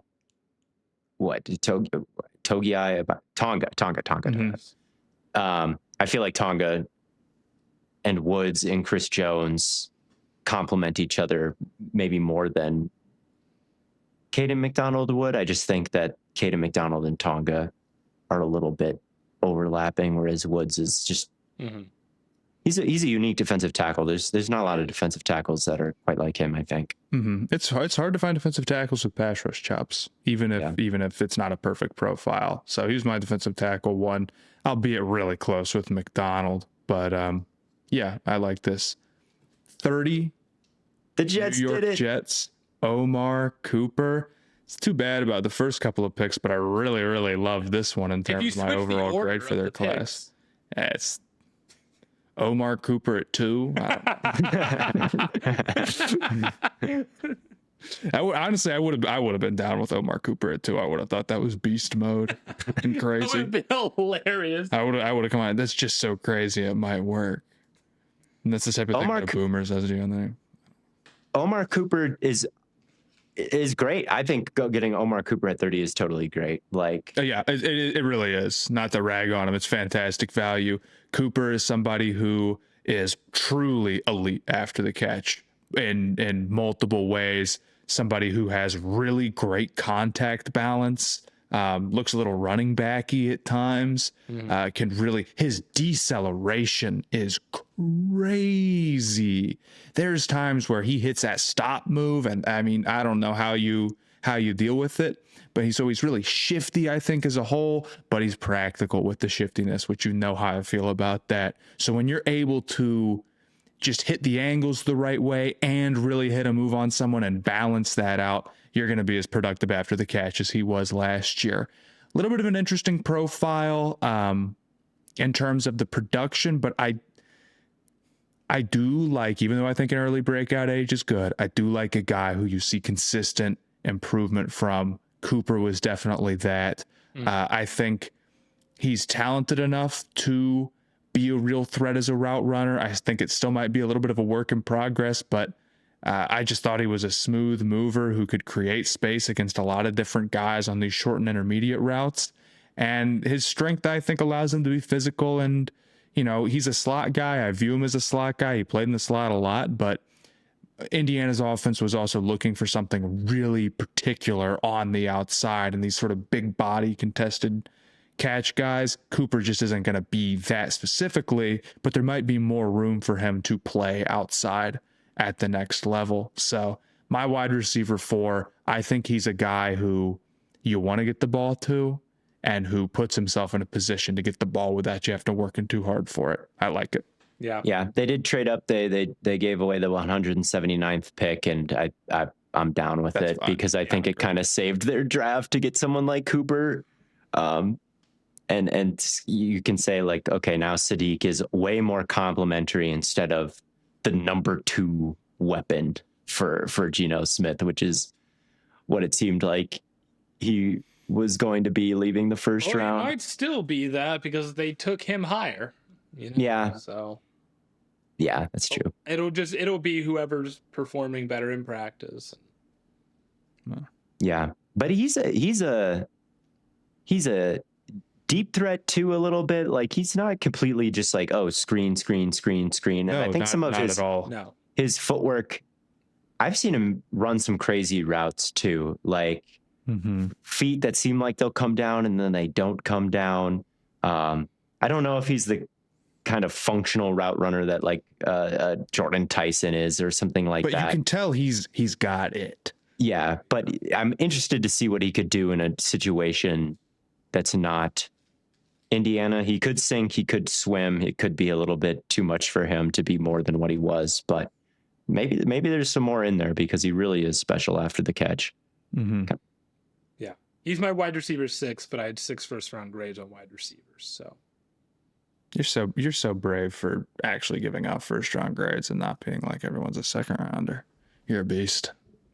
Well, I had a 3rd-round grade on Sadiq, so. Okay. And he was You followed your heart. And he was my tight end too. So Keldrick Folk, 31 to the Titans. Fuck. Another trade up. Yeah.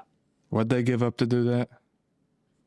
If you don't mind me asking. I do mind you asking. The Titans received pick 31, pick 66, and pick 101. The Bills received pick 35, 69, and 165. So it's a swap of, not even a swap. They moved up 4 spots for a swap of 3s, and then they swapped a 5 for a 4. Okay. That's pretty pricey. I feel like switching Tennessee and Buffalo, like it's almost a full round of difference. That feels a little bit more severe than what the Jets did to get up for Cooper. It's weird though. The Bills moved down in every single pick here. Like they moved down. The Bills moved down from 31 to 35. The Bills moved down from 66 to 69. The Bills moved down from 101 to 165. That can't be right. They didn't lose value on the trade on every swap. Okay, they went from pick 91 when they traded with Houston. They had pick 91 and then they got pick 69 and 167. So they moved up from 91 to 67 and got 167. Sure. When they traded with the Patriots, they got pick 31 and 125. So they just got pick 135, right, to move back a few spots. Right. And then for Tennessee, they moved back 4 spots. They moved up 3 spots in round 3 as well as part of this trade. Tennessee got pick 69. The Bills got pick 66. And then they moved up in round 4. The Titans got pick 66 and the Bills got 69. No, that doesn't make sense. The NFL.com has it wrong, dude. It seems more likely that that's the case than that the Bills just traded down in every pick.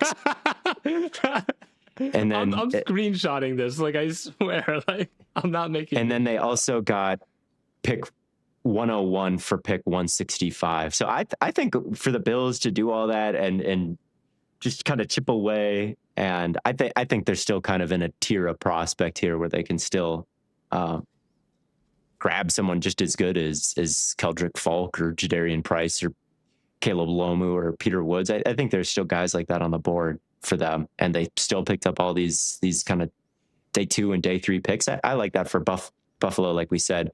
For Folk, really interesting player. Like, I think he's got a little bit more pass rush juice than maybe people give him credit for, a little bit more pass rush nuance than people give him credit for. Like, he'll parry punches in the air. He can sync up his hand and his feet and counter inside. I think he's got some good footwork and some smoothness about him when he does that with his length and his age and all that. But it's completely marred by the problems with the first step, timing, and he has no up the arc ability. That's the other problem is, like, yes, some of these inside counters are timed well, but like everything trying to corner, it always fails. He's going to be a guy on pass rush downs who has to kick inside. He's not going to be an outside guy like that, I don't think, unless there's serious development. But he is very good against the run. He's very traitsy. He's young. And maybe we dinged him too much in our edge episode for the first step, not because it isn't bad, because like he just stands up out of his stance way too much. Yeah. Yeah. But maybe in the sense that feels like a more fixable problem potentially than some other stuff, right? And again, he's really, really young, and you feel like you're getting something with the run defense. He's like, 6'6", 285. So I can see the vision on him. I'm not like pumped about it, but I don't know. I'm not sitting here, I guess, thinking totally crazy, but it wouldn't have been my selection. Yeah, he looks a lot better, I'll say, after, like when you first watch him, I think, and you go down the list of edge rushers, and it's like first you watch Bane, and then you watch Falk, and you're like, oh my God, like this is not the same. Like this is to not take Falk. What happened?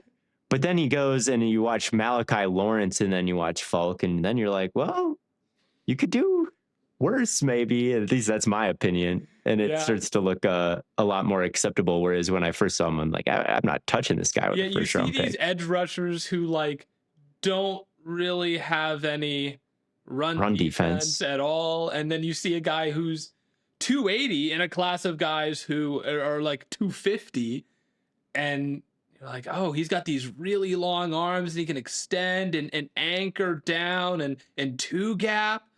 But is that not just like a defensive lineman? Like, we don't have to call him an edge rusher. Yeah. Well, I think he'll play inside some too. I think he kind of just will be sort of a movable piece. I don't think it's the end of the world. Again, it wouldn't have been my selection, just like not my guy. But if you feel like you can get, work with his tools and get him on the field early, it's not. There's been worse picks made. I'll say that. Yeah, no, there definitely has been worse picks made. They will not have the worst pick of the draft. I'm giving it an X though. I'll probably They do really need edge, and it is a better edge than some of the guys going before him. But I just don't know how much Keldrick Falk helps your pressure rate. Better edges that I think will go after him. I like Zion Young a little bit more as kind of a similar run defense specialist edge. Yeah, whatever. I'm not hyping up this edge class anymore, man. We'll see. There is some upside there, but I don't know what the likelihood he actually reaches it is. And then Jadarian Price, the running back, they really did it. I wasn't sure that they would. This has been the Seahawks winning the Super Bowl has been a disaster for the analytics bros. Horribly. They're clinging on to like the defensive tackles, being like, see, they value that. And it's good. And it's like, yeah, bro, they're picking guard in the first round. Oh, guard's value is changing. It's really a disaster. So that still counts. It's really a disaster for everyone because the film bros are in the mud after Geno to Darnold, and the analytics bros are in the mud after they sell off their wide receiver DK Metcalf and the JSN bros, the Witherspoon bros. I mean, I wasn't in on the Seahawks at all, so but we did like those draft picks, yeah. But I liked those draft picks quite well. And you liked Witherspoon most of all. You did. Yeah, well, the guys that were a little bit slight, or whatever, that's fine. That's cool. We can roll with that if they play good. So I just think the Seahawks, and they took multiple premium pick running backs on the roster. They took a second one and all that stuff. Yes. So I get a kick out of them being like that, even though I'm not saying that I had some defensive head coach too. That's like the big no. Yeah, I mean, just so much stuff that goes against conventional wisdom or positional value or the analytics. They're so goated for that. It is cool. It's good for the league that they went and did that and won, even though I thought they were going to win 7 games and their lineman Darnold would be too bad. They got me too. Price at 32 is a little expensive, but I do think a lot of people underestimate just how cool of a runner he is. He is a really good player. I saw some people that are like, this is Charbonnet 2.0. I'm like, no, bro. This is not Charbonnet, man. He is way more talented than that, I think.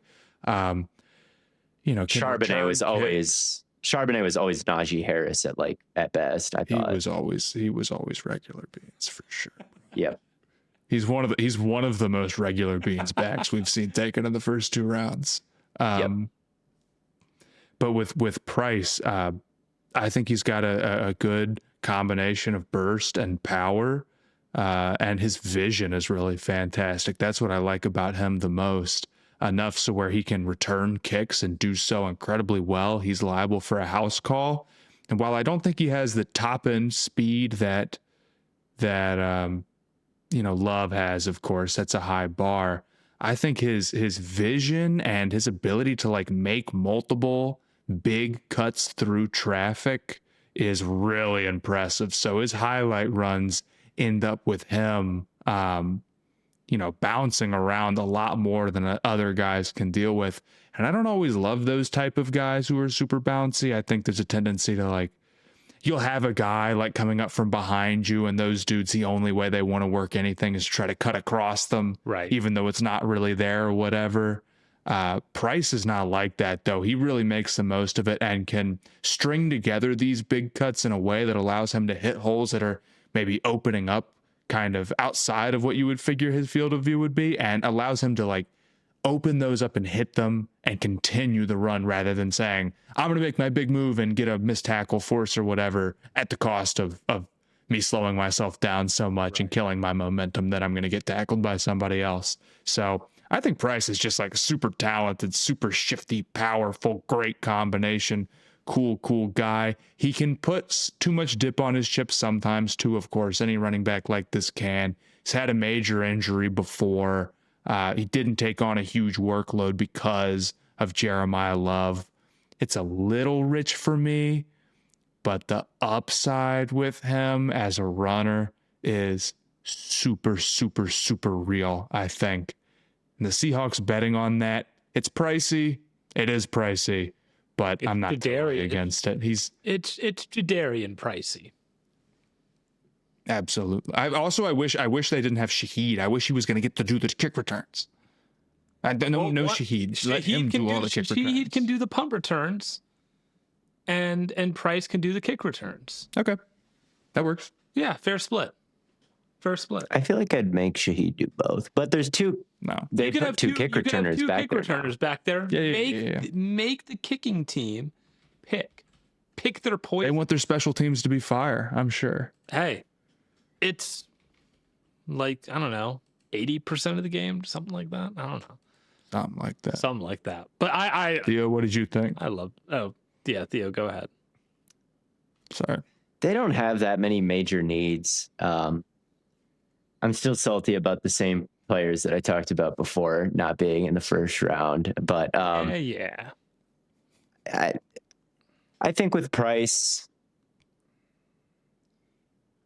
the ability to just take it to the house is cool.